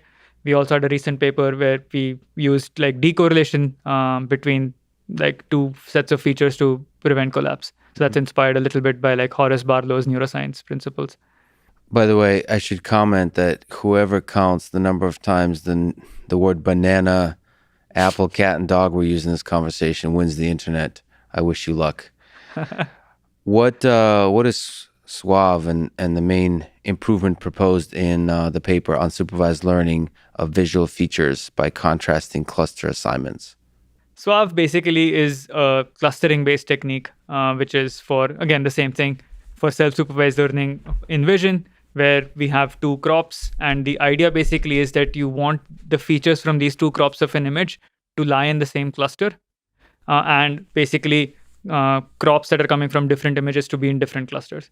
Now, typically in a sort of, if you were to do this clustering, you would perform clustering offline. What that means is you would, if you have a data set of n examples, you would run over all of these n examples, get features for them, perform clustering, so basically get some clusters, and then repeat the process again. Mm-hmm. So this is offline basically because I need to do one pass through the data to compute its clusters. Mm-hmm. Suave is basically just a simple way of doing this online. So as you're going through the data, you're actually computing these clusters online. Mm. And so, of course, there is like a lot of tricks involved in how to do this in a robust manner without collapsing. But this is the sort of key idea to it. Is there a nice way to say what is the key methodology of the clustering that enables that? Right. So the idea basically is that when you have n samples, we assume that we have access to, like, there are always k clusters in a data set. K is a fixed number. So for example, k is 3000. And so if you have and when you look at any sort of small number of examples, all of them must belong to one of these k clusters. And we impose this equipartition constraint. What this means is that basically your entire set of n samples should be equally partitioned into k clusters. So all your k clusters are basically equal, have equal contribution to these n samples. And this ensures that we never collapse. So collapse can be viewed as a way in which all samples belong to one cluster, right? Mm-hmm. So all this, if all features become the same, then you have basically just one mega cluster. You don't even have like 10 clusters or 3000 clusters. So SWAV basically ensures that at each point, all these 3,000 clusters are being used in the clustering process. And that's it. Basically, just figure out how to do this online. And again, basically just make sure that two crops from the same image belong to the same cluster and others don't. And the fact they have a fixed K makes things simpler. Fixed K makes things simpler. Our clustering is not like really hard clustering, it's soft clustering. So basically you can be 0.2 to cluster number 1 and 0.8 to cluster number 2. So it's not really hard. So essentially, even though we have like 3,000 clusters, we can actually represent a lot of clusters. What is SEER, SEER, and what are the key results and insights in the paper Self-Supervised Pre-Training of Visual Features in the Wild? What is this big, beautiful SEER system? SEER, so I'll first go to SWAV because SWAV is actually like one of the key components for SEER. So SWAV was, when we used SWAV, it was demonstrated on ImageNet. So typically like self-supervised methods, the way we sort of operate is like in the research community, we kind of cheat. So we take ImageNet, which of course I talked about as having lots of labels. And then we throw away the labels, like throw away all the hard work that went behind basically the labeling process. And we pretend that it is unsupervised. But the problem here is that we have, when we collected these images, the ImageNet dataset has a particular distribution of concepts, right? So these images are very curated. And what that means is these images, of course, belong to a certain set of noun concepts. And also ImageNet has this bias that all images contain an object which is like very big and it's typically in the center. So when you're talking about a dog, it's a well-framed dog. It's towards the center of the image. So a lot of the data augmentation, a lot of the sort of hidden assumptions in self-supervised learning actually really exploit this bias of ImageNet. And so, I mean, a lot of my work, a lot of work from other people always uses ImageNet sort of as the benchmark to show the success of self-supervised learning. So you're implying that there's particular limitations to this kind of data set? Yes. I mean, it's basically because our data augmentations that we designed, all data augmentations that we designed for self-supervised learning in Vision are kind of overfit to ImageNet. But you're saying a little bit hard-coded, like the cropping. Exactly. The cropping parameters, the kind of lighting that we're using, the kind of blurring that we're using. Yeah, but you would, for a more in the wild data set, you would need to be clever or more careful in setting the range of parameters and those kinds of things. So for SEER, our main goal was twofold. One, basically to move away from ImageNet for training. So the images that we used were like uncurated images. Now, there's a lot of debate whether they're actually curated or not, but I'll talk about that later. But the idea was basically these are going to be random internet images that we're not going to filter out based on like particular categories. So we did not say that, images that belong to dogs and cats should be the only images that come in this data set.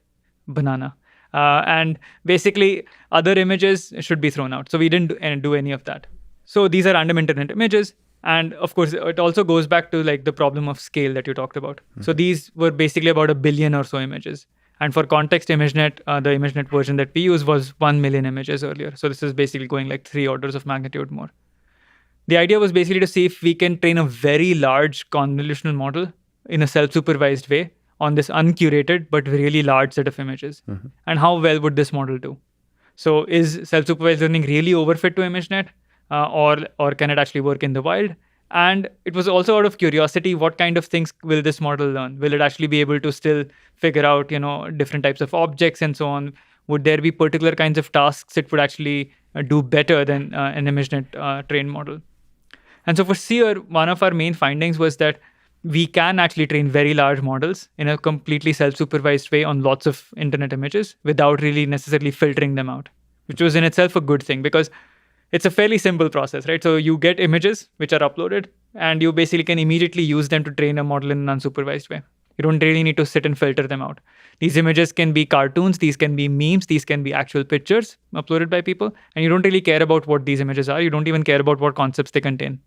So this was a very sort of simple setup. What image selection mechanism would you say is there, like inherent in some aspect of the process? So you're kind of implying it. There's almost none.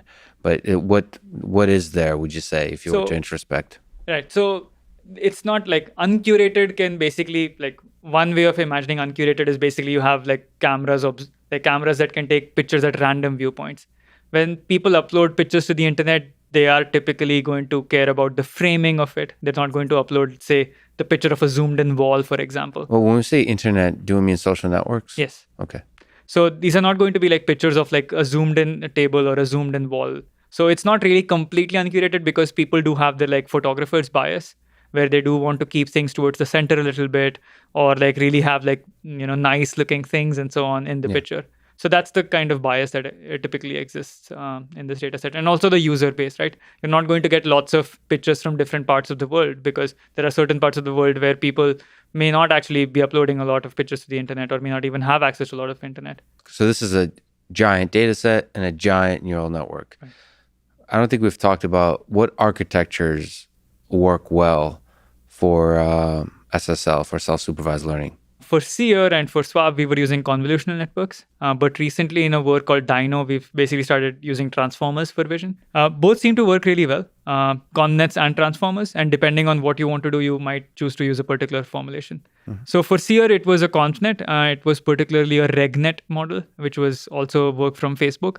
RegNets are like really good when it comes to compute versus like accuracy. So because it was a very efficient model, compute and memory-wise efficient, and basically it worked really well in terms of scaling. So we used a very large RegNet model and trained it on 1 billion images. Can you maybe quickly comment on what RegNets are? It comes from this paper, Designing Network Design Spaces. Right. It's just a super interesting concept that emphasizes on how to create efficient neural networks, right? Large neural networks. So one of the sort of key takeaways from this paper, which the authors, like whenever you hear them present this work, they keep saying is a lot of neural networks are characterized in terms of flops, right? Flops basically being the floating point operations. And people really love to use flops to say this model is like really computationally heavy or like our model is computationally cheap and so on. Now, it turns out that flops are really not a good indicator of how well a particular network is, like how efficient it is really. And what a better indicator is the activation or the memory that is being used by this particular model. Mm-hmm. And so designing, like one of the key findings from this paper was basically that you need to design network families or neural network architectures that are actually very efficient in the memory space as well, not just in terms of pure flops. So RegNet is basically a network architecture family that came out of this paper that is particularly good at both flops and the sort of memory required for it.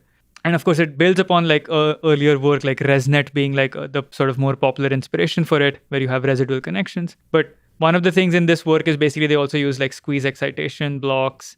So it's a lot of nice sort of technical innovation in all of this from prior work and a lot of the ingenuity of these particular authors in how to combine these multiple building blocks.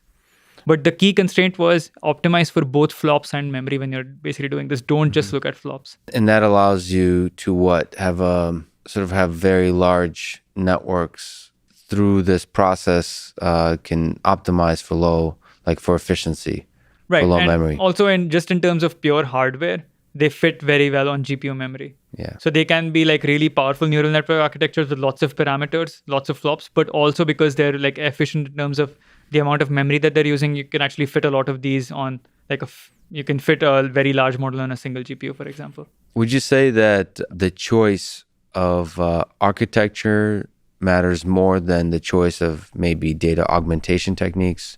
Is there a possibility to say what matters more? You kind of implied that you can probably go really far with just using basic convnets. Right. I think data and data augmentation, the algorithm being used for the self-supervised training matters a lot more than the particular kind of architecture. With different types of architecture, you'll get different like properties in the resulting sort of representation. But really, I mean, the secret sauce is in the data augmentation and the algorithm being used to train them.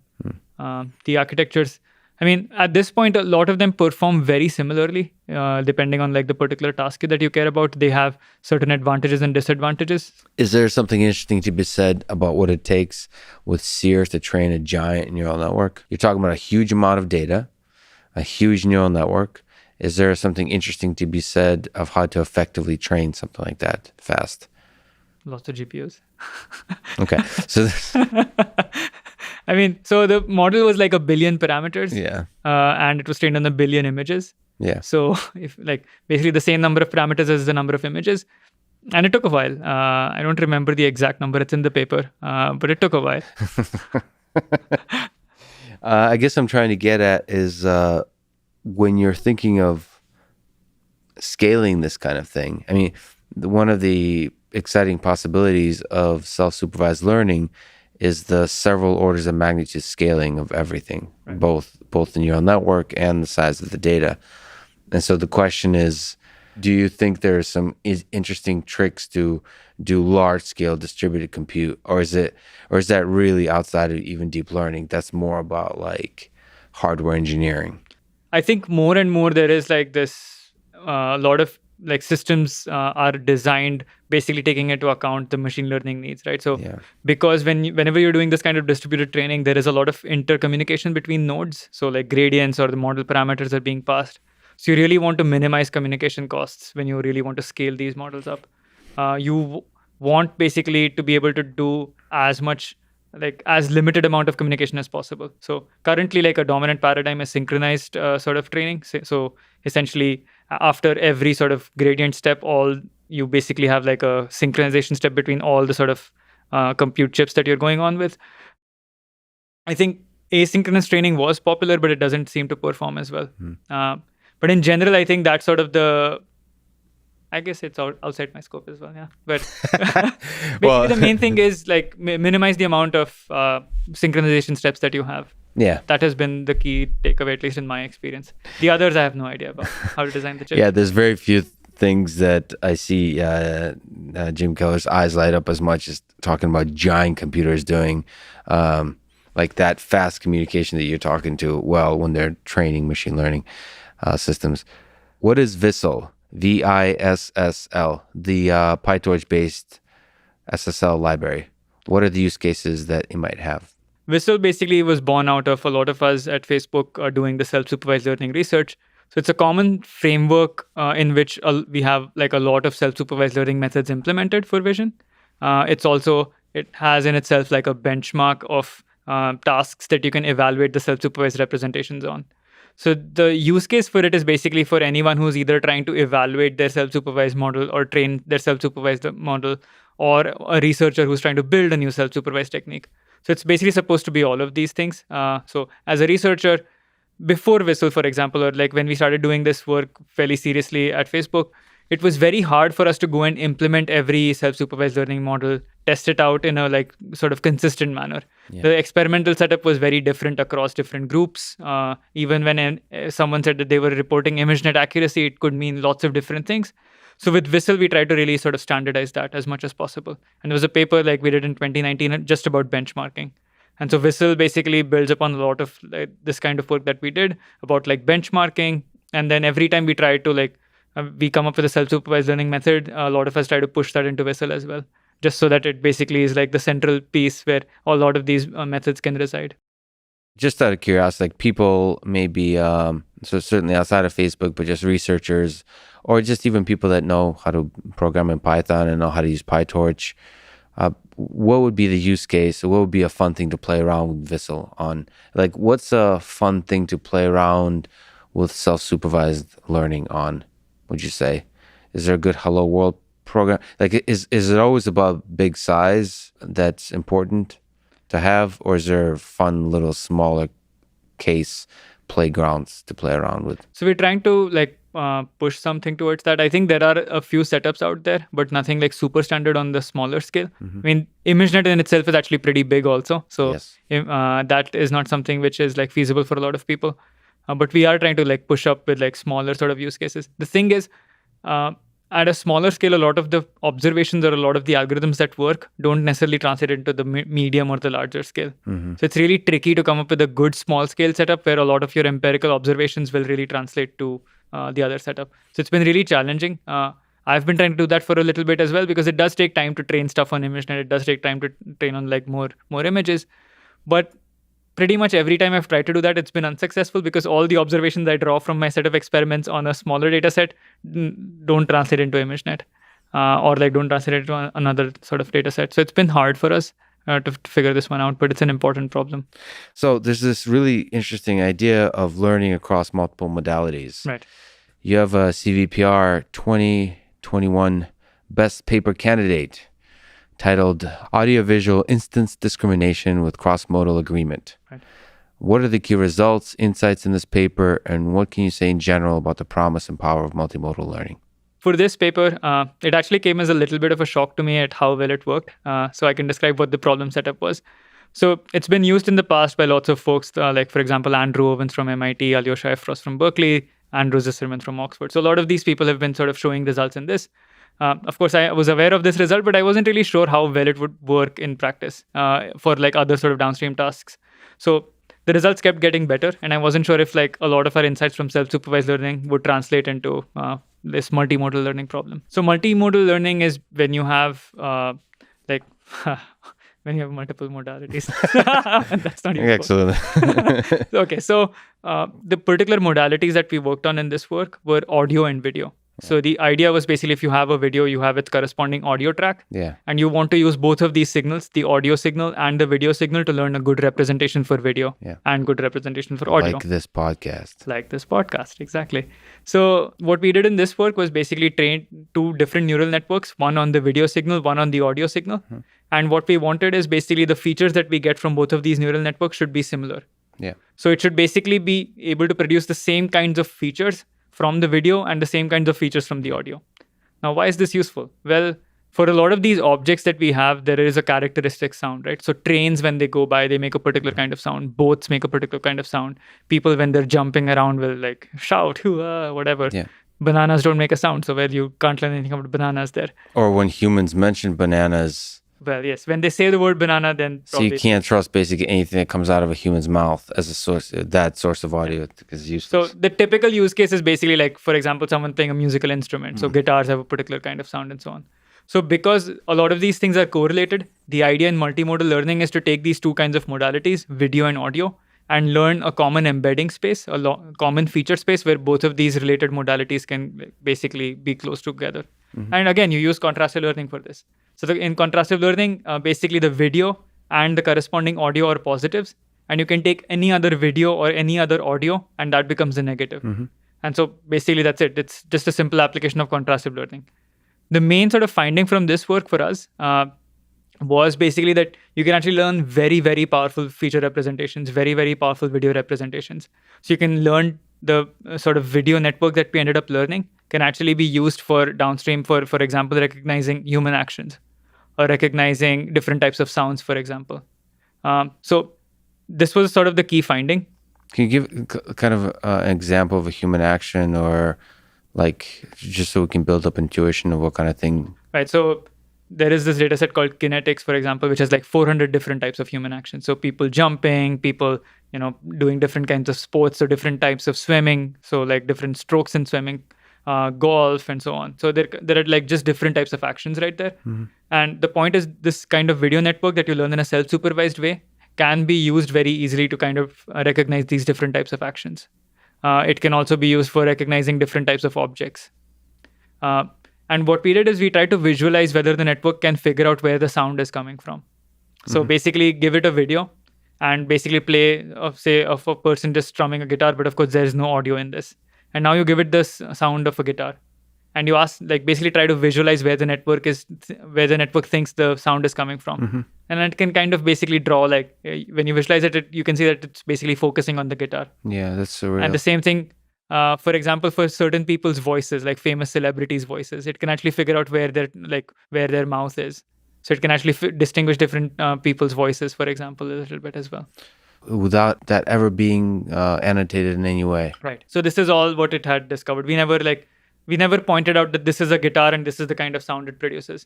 It can actually naturally figure that out because it's seen so many correlations of this sound coming with this kind of an object that it basically learns to associate this sound with this kind of an object. Yeah, that's really fascinating, right? That's really interesting. And so the idea with this kind of network is then you fine tune it for a particular task. Right. So this is forming like a really good knowledge base within a neural network based on which you could then train a little bit more to accomplish a specific task. Right. Well, exactly. So you don't need a lot of videos of humans doing actions annotated. You can just use a few of them to basically get your recognition. How much insight do you draw from the fact that he can figure out where the sound is coming from? I'm trying to see. So that's kind of it's very CVPR beautiful, right? It's a cool little insight. I wonder how profound that is. Does it speak to the idea that multiple modalities are somehow much bigger than the sum of their parts? Or is it really, really useful to have multiple modalities? Or is it just that cool thing that there's parts of our world that are can be revealed effectively through multiple modalities, but most of it is really all about vision or about one of the modalities? I would say a little tending more towards the second part. So most of it can be sort of figured out with one modality, but having an extra modality always helps you. Yeah. So in this case, for example, like one thing is if you observe someone cutting something and you don't have any sort of sound there, whether it's an apple or whether it's an onion, it's very hard to figure that out. But if you hear someone cutting it, it's very easy to figure it out, because apples and onions make a very different different kind of characteristic sound when they're cut. Yeah. So you really figure this out based on audio. It's much easier. So your life will become much easier when you have access to different kinds of modalities. And the other thing is, so I like to relate it in this way. It may be like completely wrong, but the distributional hypothesis in NLP, right, where context basically gives kind of meaning to that word. Sound kind of does that too, right? So if you have the same sound, so that's the same context across different videos, you're very likely to be observing the same kind of concept. Yeah. So that's the kind of reason why it figures out the guitar thing, right? It observes the same sound across multiple different videos, and it figures out maybe this is the common factor that's actually doing it. I wonder, I used to have this argument with my dad a bunch for creating general intelligence, whether smell is an important, like if that's important sensory information. Mostly we're talking about like falling in love with an AI system. And for him, smell and touch are important. And I was arguing that it's not at all. It's important, it's nice and everything, but like you can fall in love with just language, really. But voice is very powerful, and vision is next, and smell is not that important. Can I ask you about this process of active learning? You mentioned interactivity. Right. Is there some value within the self-supervised learning context to select parts of the data in intelligent ways such that they would most benefit the learning process? Right. So I think so. I know I'm talking to an active learning fan here, so of course I know the answer. First you were talking bananas, and now you're talking about active learning. I love it. I think Yana Kuhn told me that active learning is not that interesting. I think back then I didn't want to argue with him too much, but when we talk again, we're going to spend 3 hours arguing about active learning. My sense was you can go extremely far with active learning, perhaps farther than anything else. To me, there's this kind of intuition that, similar to data augmentation, you can get a lot from the data, from intelligent, optimized usage of the data. Right. And I'm trying to speak generally in such a way that includes data augmentation and active learning, that there's something about maybe interactive exploration of the data that at least this part of the solution to intelligence, like an important part. I don't know what your thoughts are on active learning in general. I actually really like active learning. So back in the day, we did this largely ignored CVPR paper called Learning by Asking Questions. So the idea was basically you would train an agent that would ask a question about the image. It would get an answer, and basically then it would update itself. It would see the next image. It would decide what's the next hardest question that I can ask to learn the most. And the idea was basically, because it was being smart about the kinds of questions it was asking, it would learn in fewer samples. It would be more efficient at using data. And we did find to some extent that it was actually better than randomly asking questions. Kind of weird thing about active learning is it's also a chicken and egg problem, because when you look at an image, to ask a good question about the image, you need to understand something about the image, right? You can't ask a completely arbitrarily random question. It may not even apply to that particular image. So there is some amount of understanding or knowledge that basically keeps getting built when you're doing active learning. So I think active learning by itself is really good.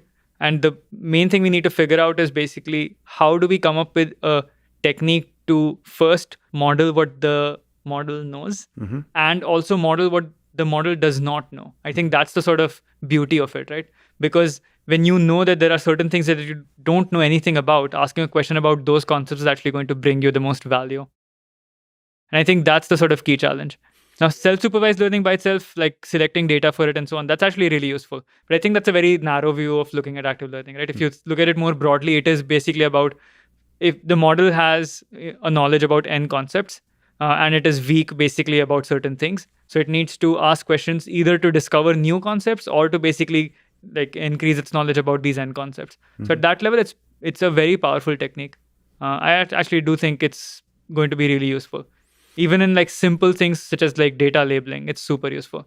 So here is like one simple way that you can use active learning. For example, you have your self-supervised model, which is very good at predicting similarities and dissimilarities between things. And so if you label a picture as basically, say, a banana, now you know that all the images that are very similar to this image are also likely to contain bananas. So probably when you want to understand what else is a banana, you're not going to use these other images. You're actually going to use an image that is not completely dissimilar, but somewhere in between, which is not super similar to this image, but not super dissimilar either.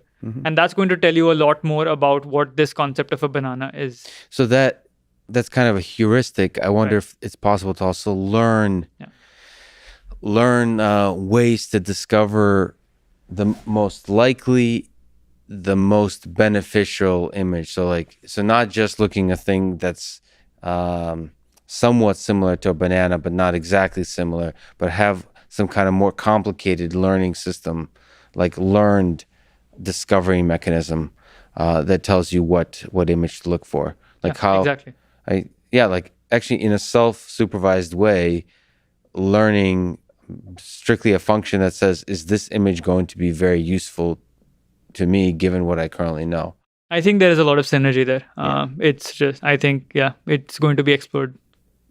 I think very much related to that, I kind of think of what Tesla Autopilot is doing currently as kind of active learning. There's something that Andre Kapati and their team are calling a data engine. Yes. So you're basically deploying a bunch of instantiations of a neural network into the wild, and they're collecting a bunch of edge cases that are then sent back for annotation for particular, and edge cases as defined as near failure or some weirdness on a particular task that's then sent back. It's that not exactly a banana, but almost a banana cases sent back for annotation. And then there's this loop that keeps going and you keep retraining and retraining. And the active learning step there, or whatever you want to call it, is the cars themselves that are sending you back the data. Like, what the hell happened here? This was weird. What are your thoughts about that sort of deployment of neural networks in the wild? Another way to ask a question first is your thoughts, and maybe if you want to comment, is there applications for autonomous driving, like computer vision based autonomous driving, applications of self-supervised learning in the context of computer vision based autonomous driving? So I think so. I think for self-supervised learning to be used in autonomous driving, there are lots of opportunities. I mean, just like pure consistency in predictions is one way, right? So because you have this nice sequence of data that is coming in, a video stream of it, associated, of course, with the actions that, say, the car took, you can form a very nice predictive model of what's happening. So, for example, like all the way, like one way possibly in which how they're figuring out what data to get labeled is basically through prediction uncertainty, right? So you predict that the car was going to turn right. So this was the action that was going to happen, say, in the shadow mode. And now the driver turned left. And this is a really big surprise. So basically, by forming these good predictive models, these are kind of self-supervised models, right? Prediction models are basically being trained just by looking at what's going to happen next and asking them to predict what's going to happen next. So I would say this is really like one use of self-supervised learning. It's a predictive model, and you're learning a predictive model basically just by looking at what data you have. Is there something about that active learning context that you find insights from? Like that kind of deployment of the system, seeing cases where it doesn't perform as you expected, and then retraining the system based on that? I think that really resonates with me. It's super smart to do it that way. Because, the thing is, with any kind of like practical system like autonomous driving, there are those edge cases are the things that are actually the problem, right? Highway driving or like freeway driving has basically been like, there has been a lot of success in that particular part of autonomous driving for a long time. I would say like since the 80s or something. Now, the point is, all these failure cases are the sort of reason why autonomous driving hasn't become like super mainstream and available like in every possible car right now. And so basically, by really scaling this problem out, by really trying to get all of these edge cases out as quickly as possible, and then just like using those to improve your model, that's super smart. And prediction uncertainty to do that is like one really nice way of doing it. Let me put you on the spot. So we mentioned offline Jitendra Malik. He thinks that the Tesla computer vision approach, or really any approach for autonomous driving, is very far away. How many years away, if you had to bet all your money on it, are we to solving autonomous driving with this kind of computer vision only machine learning based approach? Okay, so what does solving autonomous driving mean? Does it mean solving it in the US? Does it mean solving it in India? Because I can tell you that very different types of driving happening. No, not India, not Russia. In the United States, autonomous. So what solving means is when the car says it has control, it is fully liable. You can go to sleep. It's driving by itself. So this is highway and city driving, but not everywhere, but mostly everywhere. And it's, let's say, significantly better, like say 5 times less accidents than humans. Sufficiently safer such that the public feels like that transition is, enticing, beneficial both for our safety and financially and all those kinds of things. Okay, so first disclaimer, I'm not an expert in autonomous driving, so let me put it out there. I would say like at least 5 to 10 years. This would be my like guess from now. Yeah, I'm actually very impressed. Like when I sat in a friend's Tesla recently, and of course, like looking, so it can on that screen it basically shows all the detections and everything the car is doing as you're driving by, and that's super distracting for me as a person, because all I keep looking at is like the bounding boxes and the cars it's tracking, and it's really impressive. Like especially when it's raining and it's able to do that. That was the most impressive part for me. It's actually able to get through rain and do that. And one of the reasons why like a lot of us believed, and I would put myself in that category, is LiDAR-based technology for autonomous driving was the key driver, right? So Waymo was using it for the longest time. And Tesla then decided to go this completely other route that, we're not going to even use LiDAR. So their initial system, I think, was camera and radar-based, and now they're actually moving to a completely like vision-based system. And so that was just like, it sounded completely crazy. Like LiDAR is very useful in cases where you have low visibility. Of course, it comes with its own set of complications. But now to see that happen in like on a live Tesla, that basically just proves everyone wrong, I would say, in a way. And that's just working really well. I think there were also like a lot of advancements in camera technology. Now there were like, I know at CMU when I was there was a particular kind of camera that had been developed that was really good at basically low visibility settings. So like lots of snow and lots of rain, it could actually still have a very reasonable visibility. And I think there are lots of these kinds of innovations that will happen on the sensor side itself, which is actually going to make this very easy in the future.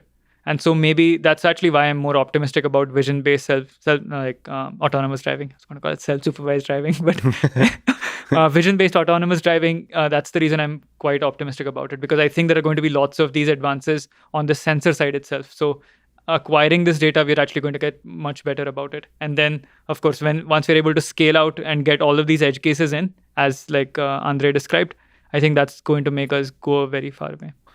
Yeah. So it's funny. I'm very much with you on the 5 to 10 years, maybe 10 years, but you made it. I'm not sure how you made it sound, but for some people that might seem like really far away, and then for other people, it might seem like very close.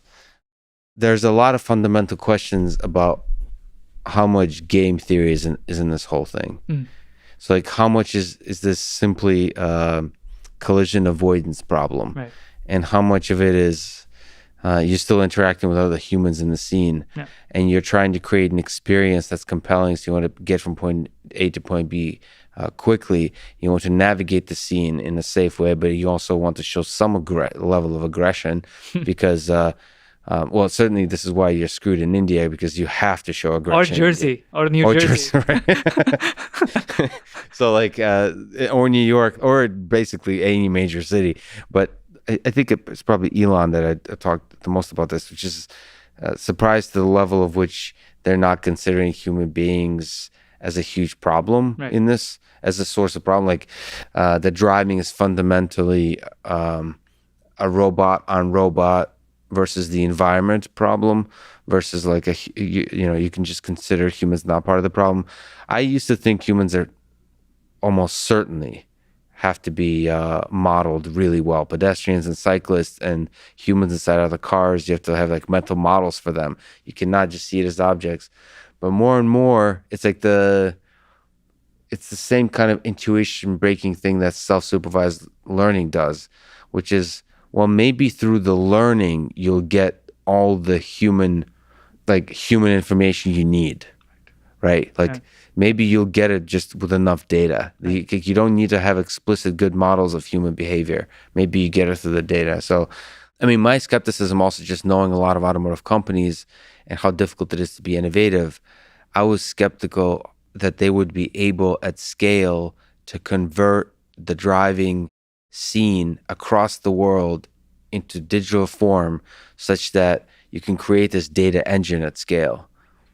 And the fact that Tesla is at least getting there or are already there makes me think that it's now starting to be coupled to this self-supervised learning vision, which is like, if that's going to work, if through purely this process you can get really far, then maybe you can solve driving that way.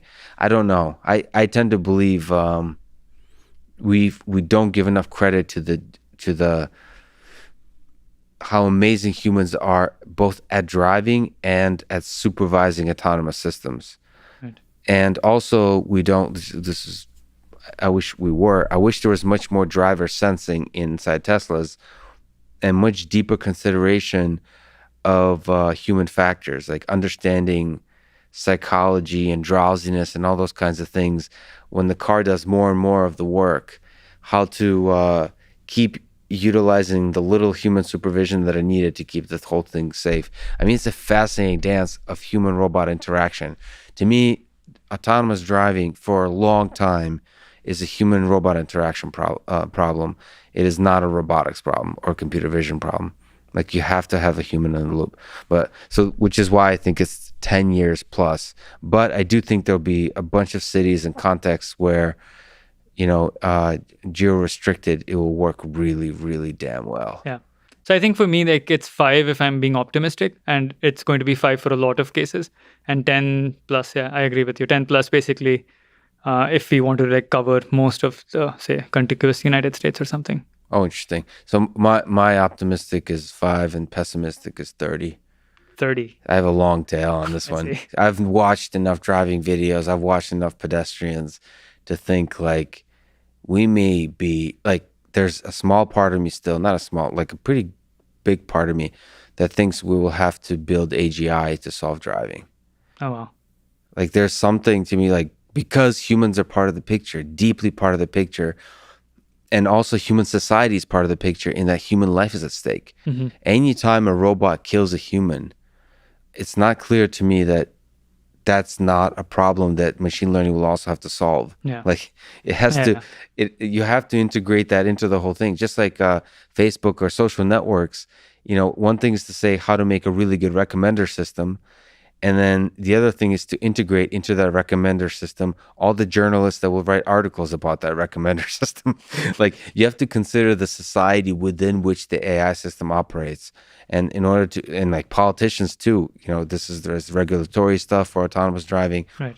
It's kind of fascinating that the more successful your AI system becomes, the more it gets integrated in society, and the more pressures politicians and the public and the clickbait journalists and all the different fascinating forces of our society start acting on it. And then it's no longer how good you are at doing the initial task. It's also how good you are at navigating human nature, which is a fascinating space. What do you think are the limits of deep learning? If you allow me, we'll zoom out a little bit into the big question of artificial intelligence. Right. You said dark matter of intelligence is self-supervised learning, but there could be more. What do you think the limits of self-supervised learning and just learning in general, deep learning, are? I think like for deep learning in particular, because Self-supervised learning is, I would say, a little bit more vague right now. So I wouldn't like, for something that's so vague, it's hard to predict what its limits are going to be. But like I said, I think anywhere you want to interact with humans, self-supervised learning kind of hits a boundary very quickly, because you need to have an interface to be able to communicate with the human. So really, like if you have just like vacuous concepts or like just like nebulous concepts discovered by a network, it's very hard to communicate those with a human without like inserting some kind of human knowledge or some kind of like human bias there. In general, I think for deep learning, the biggest challenge is just like data efficiency. Even with self-supervised learning, even with anything else, if you just see a single concept once, like one image of a, like, I don't know, whatever you want to call it, like any concept, it's really hard for these methods to generalize by looking at just one or two samples of things. And that has been a real challenge. And I think that's actually why like these edge cases, for example, for Tesla are actually that important. Because if you see just one instance of the car failing, and if you just annotate that and you get that into your data set, you have like very limited guarantee that it's not going to happen again. And you're actually going to be able to recognize this kind of instance in a very different scenario. So like when it was snowing, so you got that thing labeled when it was snowing, but now when it's raining, you're actually not able to get it. Or you basically have the same scenario in a different part of the world. So the lighting was different or so on. So it's just really hard for these models, like deep learning especially, to do that. What's your intuition? How do we solve handwritten digit recognition problem when we only have one example for each number? It feels like humans are using something like learning. Right. I think we are good at transferring knowledge a little bit. We are just better at like for a lot of these problems where we are generalizing from a single sample or recognizing from a single sample, we are using a lot of our own domain knowledge and a lot of our like inductive bias into that one sample to generalize it. So I've never seen you write the number 9, for example. And if you were to write it, I would still get it. And if you were to write a different kind of alphabet and like write it in two different ways, I would still probably be able to figure out that these are the same two characters. It's just that I have been very used to seeing handwritten digits in my life. The other sort of problem with any deep learning system or any kind of machine learning system is like its guarantees, right? There are no guarantees for it. Now, you can argue that humans also don't have any guarantees. Like there is no guarantee that I can recognize a cat in every scenario. I'm sure there are going to be lots of cats that I don't recognize, lots of scenarios in which I don't recognize cats in general. But I think from just a sort of application perspective, you do need guarantees, right? We call these things algorithms. Now, algorithms, like traditional CS algorithms, have guarantees. Sorting is a guarantee. If you were to like call sort on a particular array of numbers, you are guaranteed that it's going to be sorted. Otherwise, it's a bug. Now, for machine learning, it's very hard to characterize this. We know for a fact that like a cat recognition model is not going to recognize cats, every cat in the world in every circumstance. Like I think most people would agree with that statement. But we are still okay with it. We still don't call this as a bug. Whereas in traditional computer science or traditional science, like if you have this kind of failure case existing, then you think of it as like something is wrong. So I think there is this sort of notion of nebulous correctness for machine learning, and that's something we just need to be very comfortable with. And for deep learning, or like for a lot of these machine learning algorithms, it's not clear how do we characterize this notion of correctness. I think limitation in our understanding, or at least a limitation in our phrasing of this. And if we were to come up with better ways to understand this limitation, then it would actually help us a lot. Do you think there's a distinction between the concept of learning and the concept of reasoning? Do you think it's possible for neural networks to reason? So I think of it slightly differently. So for me, learning is whenever I can like make a snap judgment. So if you show me a picture of a dog, I can immediately say it's a dog. But if you give me like a puzzle, like whatever, a Goldsberg machine of like things going to happen, then I have to reason, because it's a very complicated setup. I've never seen that particular setup, and I really need to, draw and like imagine in my head what's going to happen to figure it out. So I think, yes, neural networks are really good at recognition, but they're not very good at reasoning, because they're like, if they have seen something before or seen something similar before, they're very good at making those sort of snap judgments. But if you were to give them a very complicated thing that they've not seen before, they have very limited ability right now to compose different things. Like, oh, I've seen this particular part before, I've seen this particular part before, and now probably like this is how they're going to work in tandem. It's very hard for them to come up with these kinds of things. Well, there's a certain aspect to reasoning that you can maybe convert into the process of programming. And so there's the whole field of program synthesis, and people have been applying machine learning to the problem of program synthesis. And the question is, can they, the step of composition, why can't that be learned? This step of like building things on top of like little intuitions, concepts on top of each other, can that be learnable? What's your intuition there? Or like, I guess similar set of techniques, do you think that would be applicable? So I think it is, of course, it is learnable because like we are prime examples of machines that have like, or individuals that have learned this, right? Like humans have learned this. So it is, of course, it is a technique that is very easy to learn. I think where we are kind of hitting a wall basically with like current machine learning is the fact that when the network learns all of this information, we basically are not able to figure out how well it's going to generalize to an unseen thing. Yeah. And we have a priori, no way of characterizing that. And I think that's basically telling us a lot about the fact that we really don't know what this model has learned and how well it's we don't know how well it's going to transfer. Yeah. There's also a sense in which it feels like we humans may not be aware of how much like how good our background model is. Right. How much knowledge we just have slowly building on top of each other. It feels like neural networks are constantly throwing stuff out. Like you'll do some incredible thing where you're learning a particular task in computer vision, you celebrate your state-of-the-art successes and you throw that out. Like it feels like you're never using stuff you've learned for your future successes in other domains. And humans are obviously doing that exceptionally well. Still throwing stuff away in their mind, but keeping certain kernels of truth. Right. So I think we're like continual learning is sort of the paradigm for this in machine learning. And I don't think it's a very well explored paradigm. Yeah. We have like things in deep learning, for example, right? Catastrophic forgetting is like one of the standard things. The thing basically being that if you teach a network like to recognize dogs, and now you teach that same network to recognize cats, it basically forgets how to recognize dogs. So it forgets very quickly. I mean, and whereas a human, if you were to teach someone to recognize dogs and then to recognize cats, they don't forget immediately how to recognize these dogs.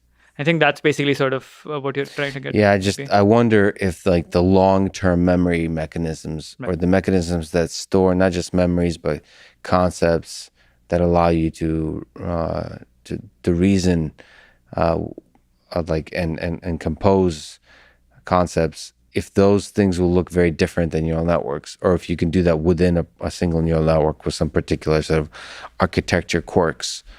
That seems to be a really open problem. And of course, I go up and down on that because it's there's something so compelling to the symbolic AI or to the ideas of logic-based sort of expert systems. You have like human interpretable facts that built on top of each other. It's really annoying, like with self-supervised learning, that the AI is not very explainable. Like you can't like understand all the beautiful thing has learned. You can't ask it like questions.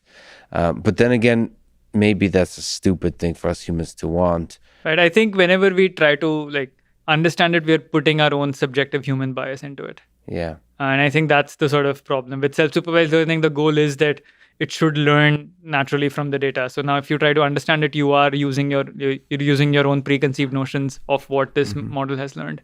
Exactly. I think that's the problem.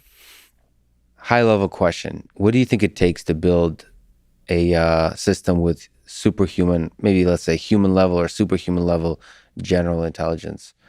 We've already kind of started talking about this, but what's your intuition? Like, does this thing have to have a body? Does it have to interact richly with the world? Does it have to have some more human elements like self-awareness? I think emotion is something which is like, it's not really attributed typically in standard machine learning. It's not something we think about. Like there is NLP, there is vision, there is no like emotion.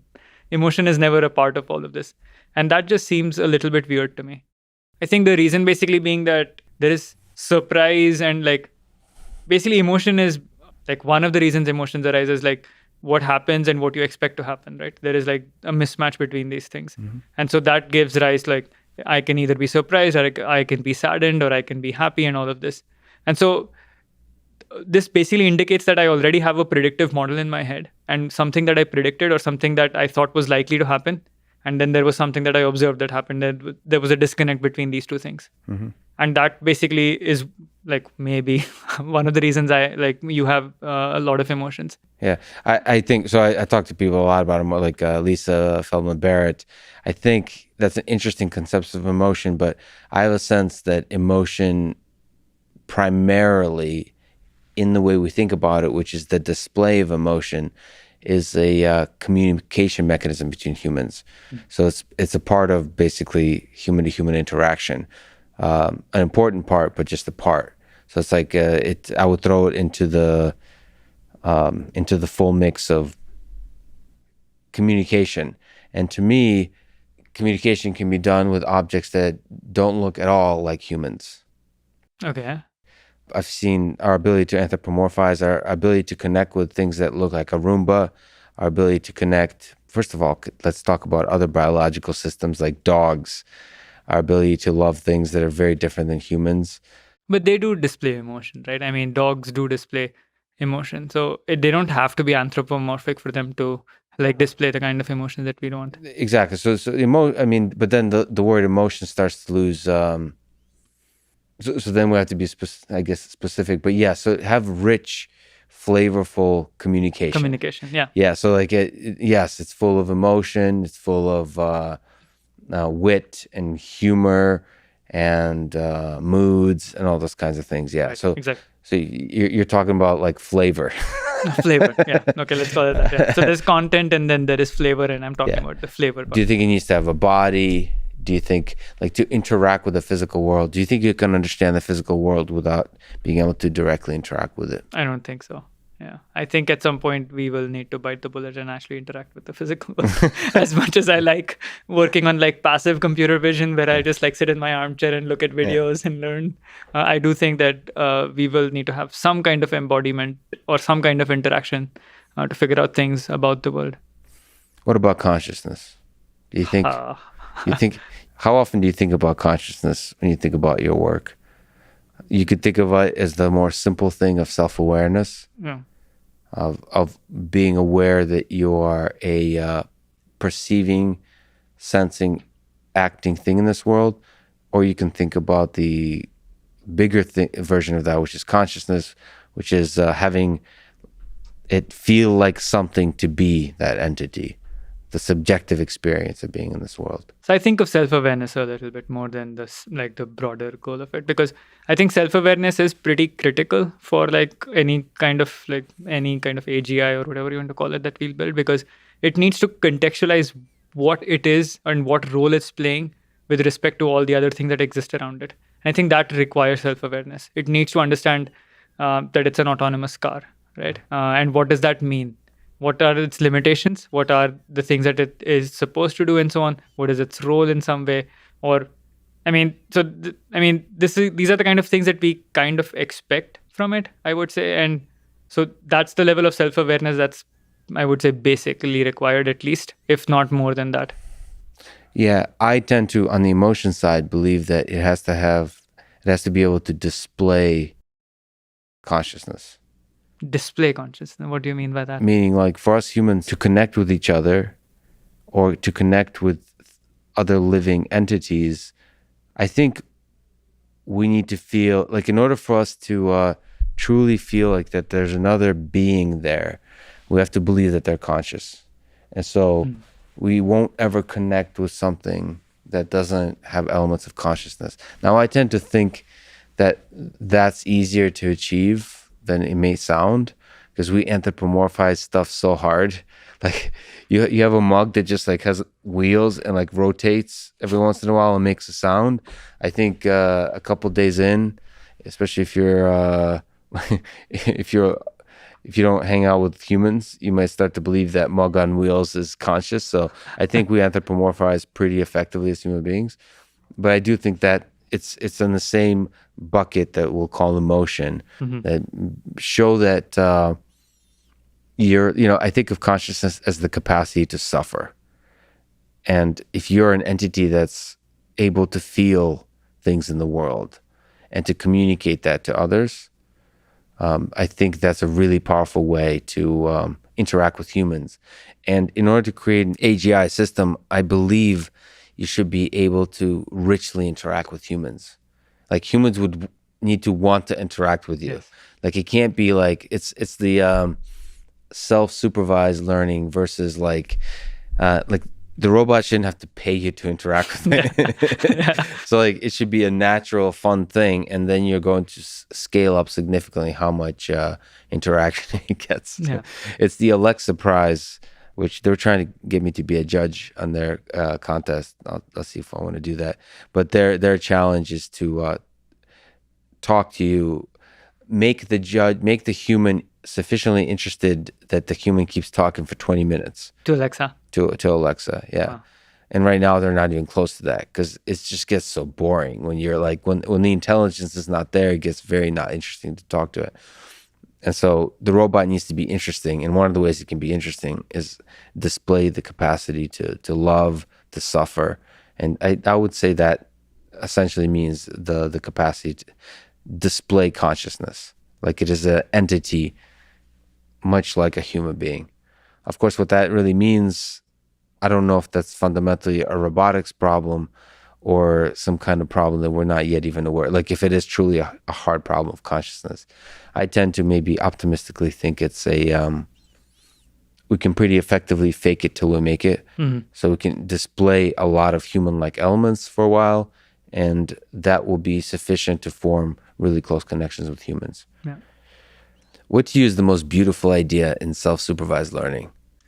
Like when you sit back with, I don't know, with a glass of wine and an armchair and just at a fireplace, just thinking how beautiful this world that you get to explore is.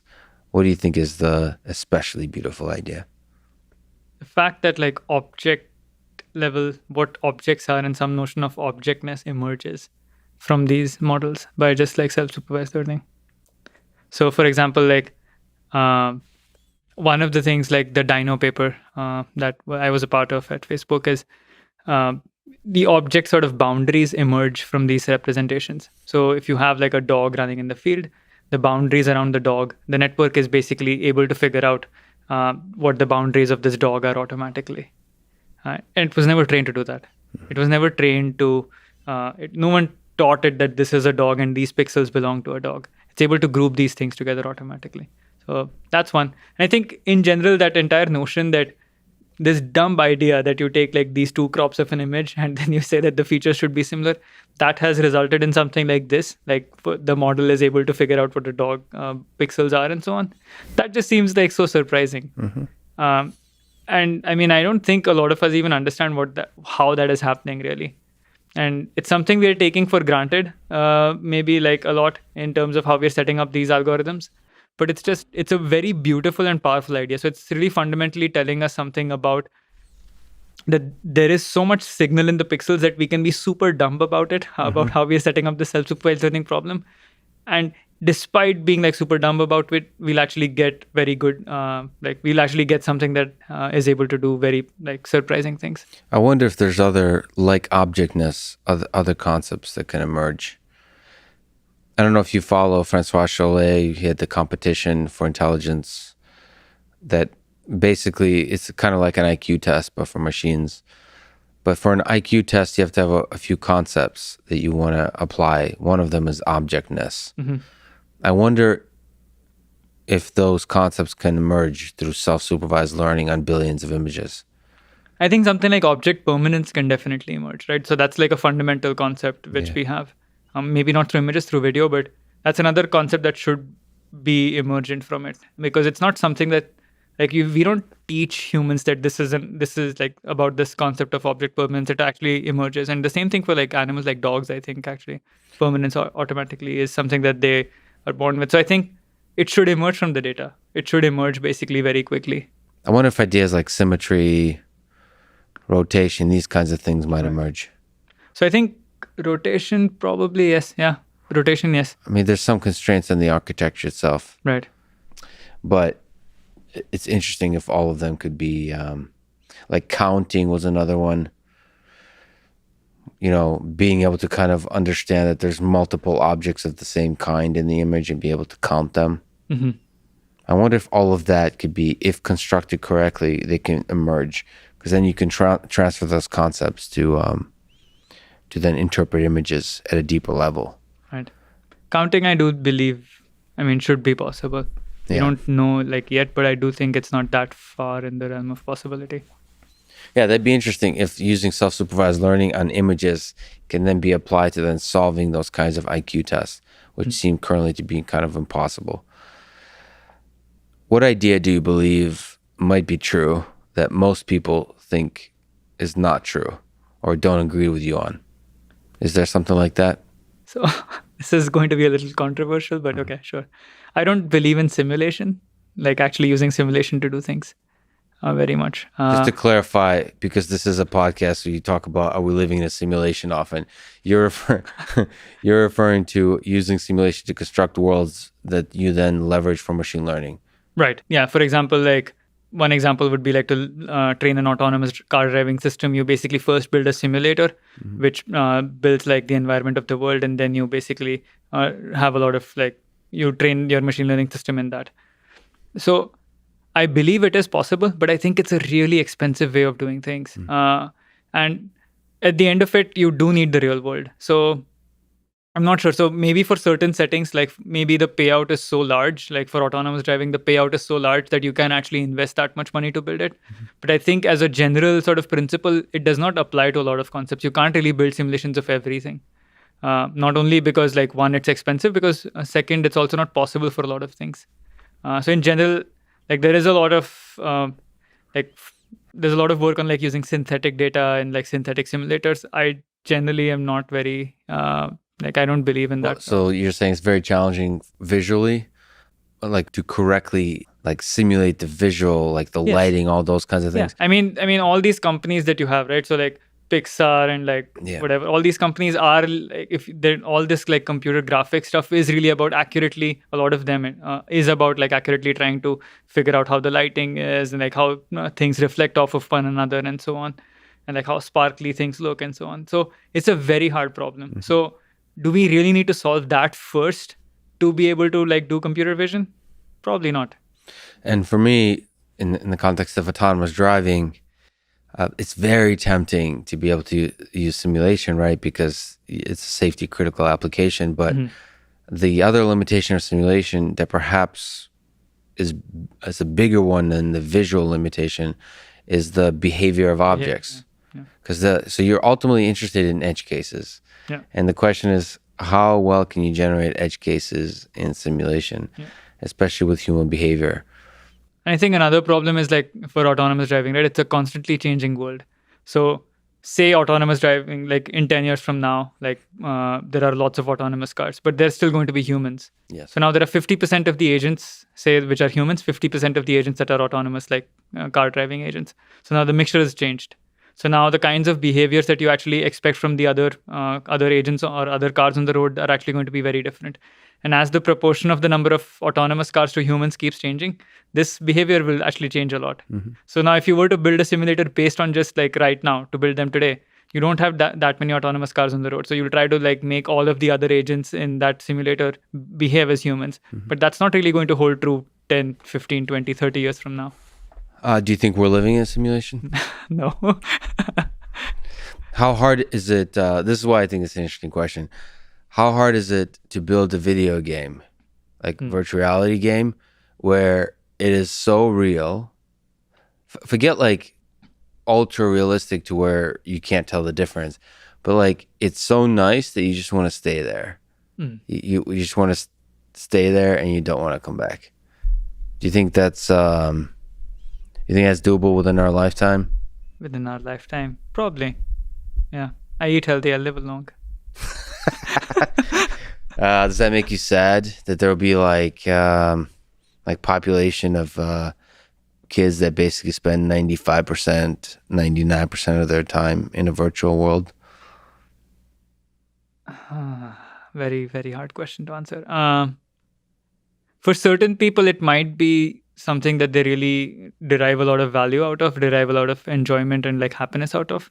and maybe the real world wasn't giving them that. That's why they did that. So maybe it is good for certain people.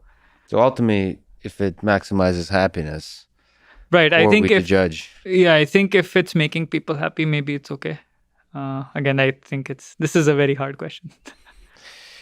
So, like you've been a part of a lot of amazing papers. What advice would you give to somebody on what it takes to write a good paper?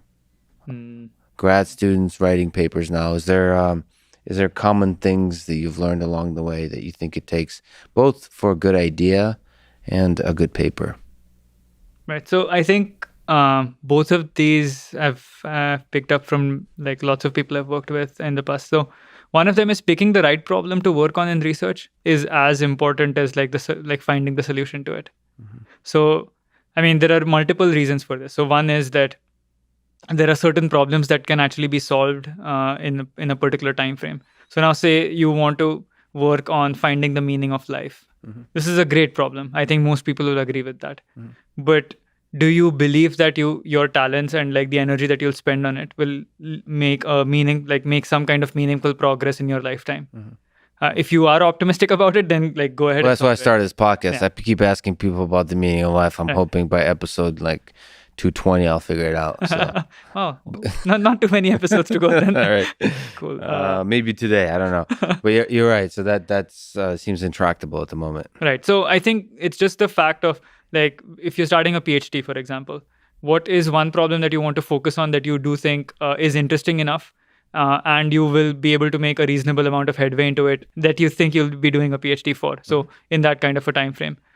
So that's one. Of course, there's the second part, which is what excites you genuinely. So you shouldn't just pick problems that you are not excited about because as a grad student or as a researcher, you really need to be passionate about it to continue doing that because there are so many other things that you could be doing in life. Yeah. So you really need to believe in that to be able to do that for that long. In terms of papers, I think the one thing that I've learned is I've like in the past, whenever I used to write things, and even now, whenever I do that, I try to cram in a lot of things into the paper. Whereas what really matters is just pushing one simple idea. That's it. That's all, because the paper is going to be like whatever, 8 or 9 pages. If you keep cramming in lots of ideas, it's really hard for the single thing that you believe in to stand out.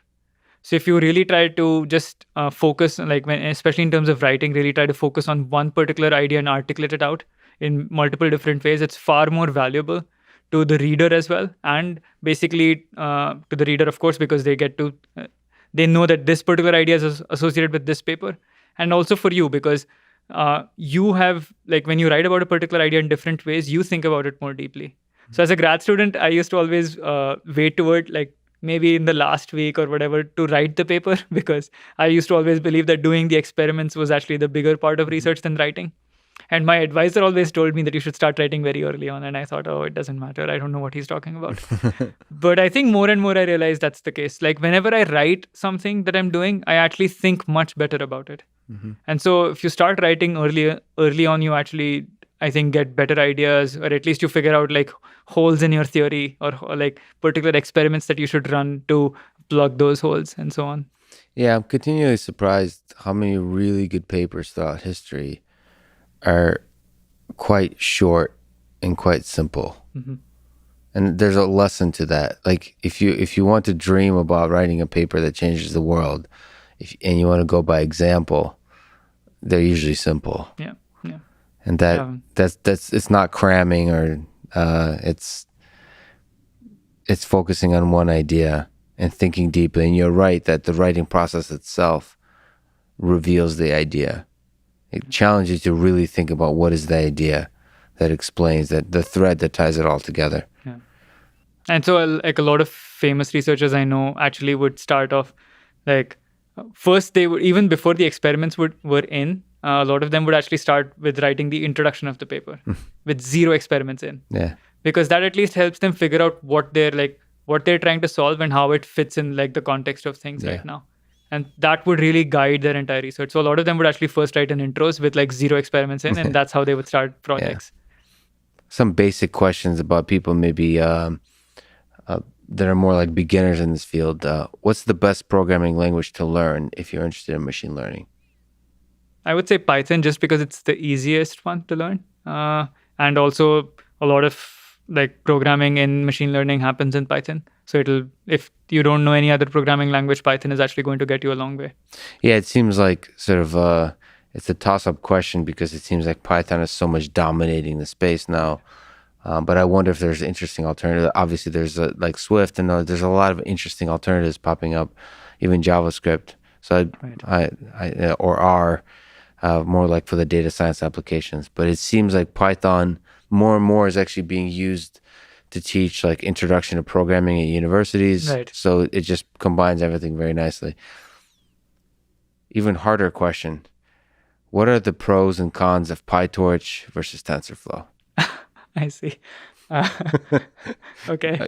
You can go with no comment. So a disclaimer to this is that the last time I used TensorFlow was probably like 4 years ago. And so it was right when it had come out because so I started on like deep learning in 2014 or so. And the dominant sort of framework for us then for vision was Caffe, which was out of Berkeley. And we used Caffe a lot. It was really nice. And then TensorFlow came in, which was basically like Python first. So Caffe was mainly C++, and it had like very loose kind of Python binding. So Python wasn't really the first language you would use. You would really use either MATLAB or C++ to like get stuff done in like Caffe. And then Python, of course, became popular a little bit later. So TensorFlow was basically around that time. So 2015, 2016 is when I last used it. It's been a while. And then what did you use Torch or did you So then I moved to Lua Torch, which was the Torch in Lua, and then in 2017 I think basically pretty much to PyTorch completely. Oh, interesting. So you went to Lua. Cool. Yeah. Huh. So you're there before it was cool. Yeah. I mean, so Lua Torch was really good because it actually allowed you to do a lot of different kinds of things. So which Caffe was very rigid in terms of its structure. Like you would create a neural network once and that's it. Whereas if you wanted like very dynamic graphs and so on, it was very hard to do that. And Lua Torch was much more friendly for all of these things. Okay, so in terms of PyTorch and TensorFlow, my personal bias is PyTorch just because I've been using it longer and I'm more familiar with it. And also that PyTorch is much easier to debug is what I find because it's imperative in nature compared to like TensorFlow, which is not imperative. But that's telling you a lot that basically the imperative design is sort of a way in which a lot of people are taught programming, and that's what actually makes debugging easier for them. So like I learned programming in C++, and so for me, imperative way of programming is more natural. Do you think it's good to have kind of these two communities, this kind of competition? I think PyTorch is kind of more and more becoming dominant in the research community, but TensorFlow is still very popular in the more sort of application machine learning community. So do you think it's good to have that kind of split in code bases?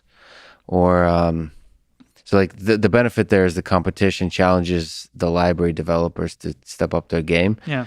But the downside is there's these code bases that are in different libraries. Right. So I think the downside is that, I mean, for a lot of research code that's released in one framework, and if you're using the other one, it's really hard to like really build on top of it.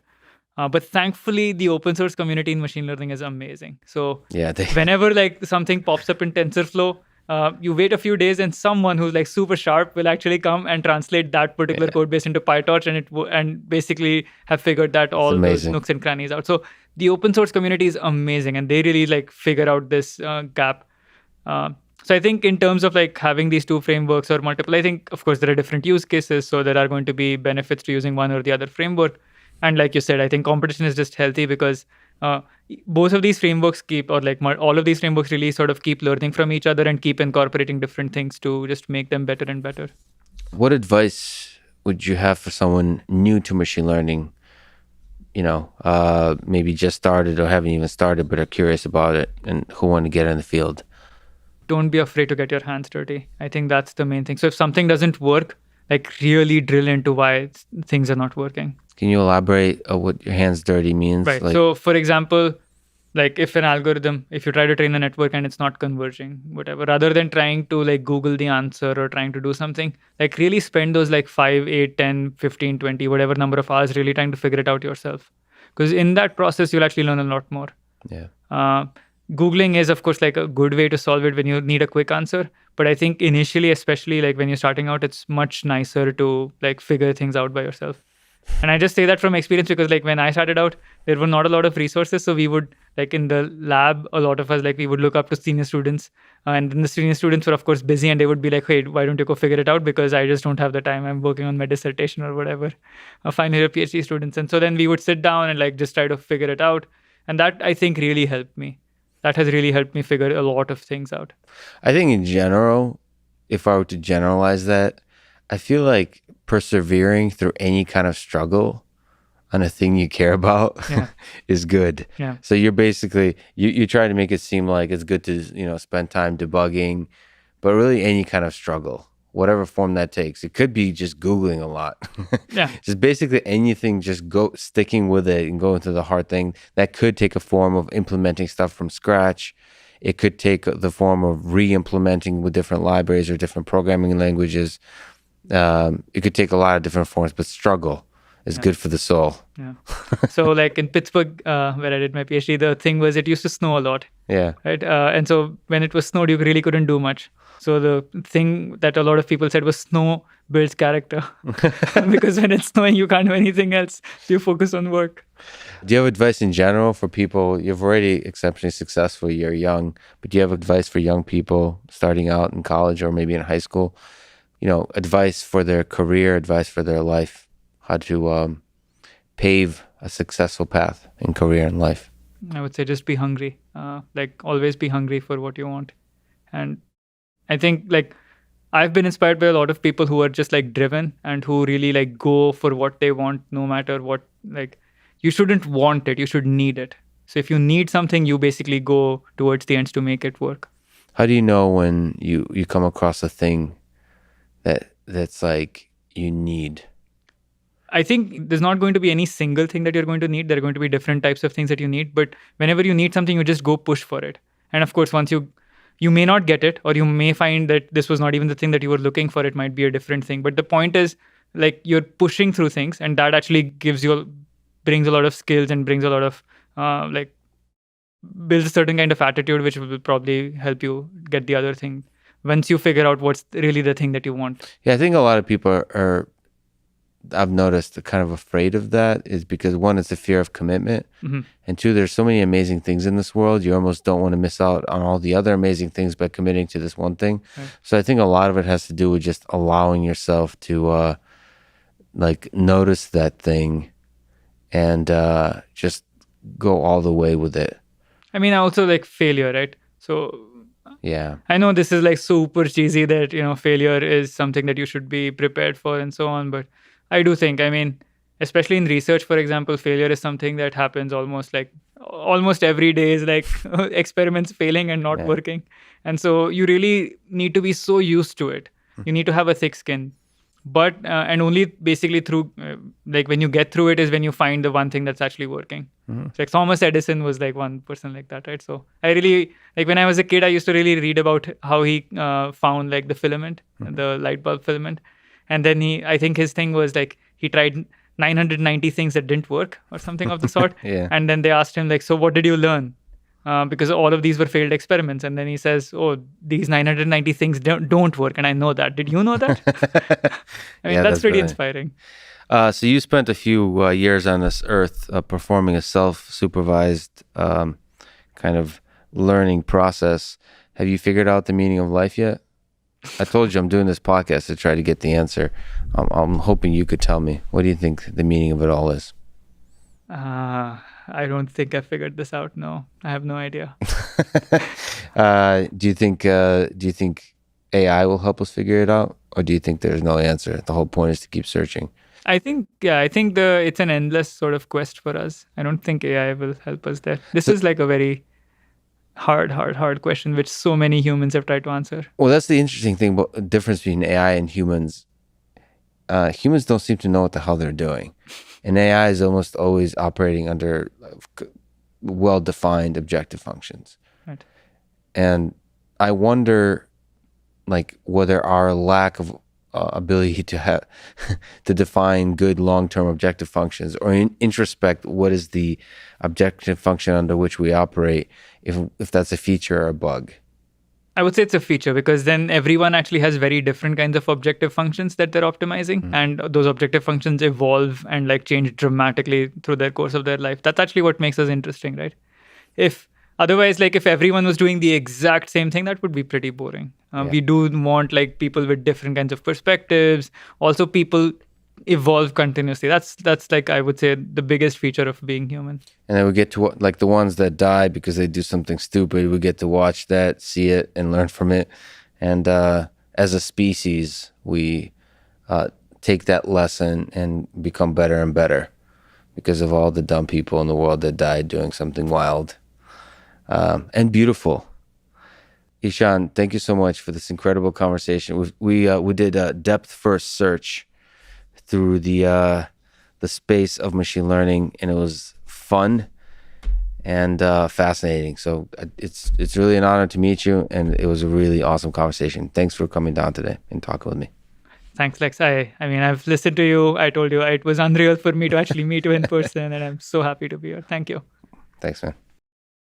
Thanks for listening to this conversation with Ishan Misra, and thank you to Onnit, The Information, Grammarly, and Athletic Greens. Check them out in the description to support this podcast. And now, let me leave you with some words from Arthur C. Clarke. Any sufficiently advanced technology is indistinguishable from magic. Thank you for listening, and hope to see you next time.